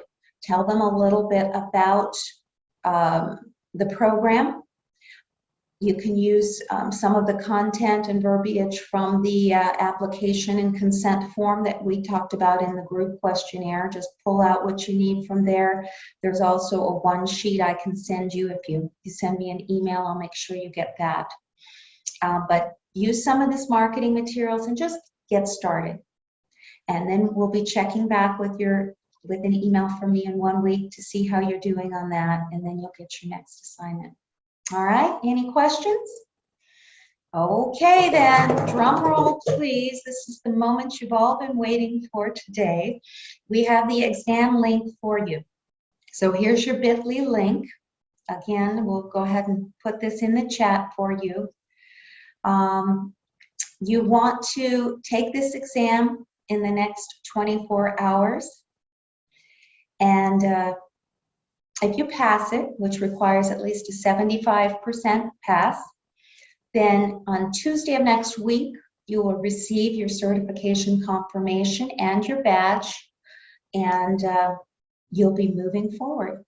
Now, also one of the things I'm going to be sending you in the email that you're going to get immediately following today's workshop is a page full of important web links for you as related to the program. So I think that's going to help you too, should you have any questions moving forward about where to direct your clients versus where you should go for support online. So now we've got some additional time today, so I recommend you jump in and take your exam now, submit that, and then just wait for the email next Tuesday. I'm sure you're all going to do fine. And know that if you have any questions in the future, I am here for you. That's all I have to say. And before you jump in, I did want to just check back with Mark and see, Mark, did you have any last minute comments to share with the group? Sorry, yeah. Willingness to do this. We have, and you know, if anybody has questions in between time, the Yammer group's a great place to do it. And feel free to email myself as well. Just Mark McNulty at ActionCOACH.com. If you have any questions that you need any help with, I'll put that in the chat so you got the right spelling. But I am happy to get on a Zoom call with you or just an email back and forth, whatever, to help you get started as you get started. If you want to feel like you want a primer before you kick off your first group, Karen's available, I'm available, Indira's available. All of the previous facilitators be happy to help you as well. But just, you're not in this alone. You don't have to figure it out all by yourself. It's just like everything else in Action Coach. There's a whole team here ready to help you. And just like Action Coach, sometimes we just won't be that much help, but we'll try. Well, let's be real, right? We try, but we're not always as helpful as we mean to be. Yeah, sometimes we're very trying. Thanks, everybody. Well, by the way, so just thank you, Mark, for championing the cause, leading us through. Karen, thank you for all your amazing work. And thank you, Indira. Such a lot of work that has gone into this, and to be able to give it to us and to make it so easy for us to do. So thank you so much. You're welcome. Dave, thank you so much for being here and helping us out and sharing your experience with the group. Really, really helpful. Really, really appreciate it. Yep. Thank you, Dave. Okay. Oh, good. He's still Take care. on Thanks, with us. Dave. Okay. Take care, everybody. Bye, everyone. Thank Bye-bye. you. All right, let's whoosh it out. Well, we'll do a quick whoosh and then you guys can do your test, okay? Does everybody have the link? You have your exam link, right? Before we go? Okay. As long as you have that, so take your test right after this. Left hand out, right hand 2, back. 3. Lots to let go, lots to lock in and learn on the count of 3. 1, 2, 3. Whoosh. Whoosh. Bye-bye, everybody. Bye-bye. Bye-bye. Great weekend. Great weekend, everybody. Bye. Bye. Thank you. Bye-bye.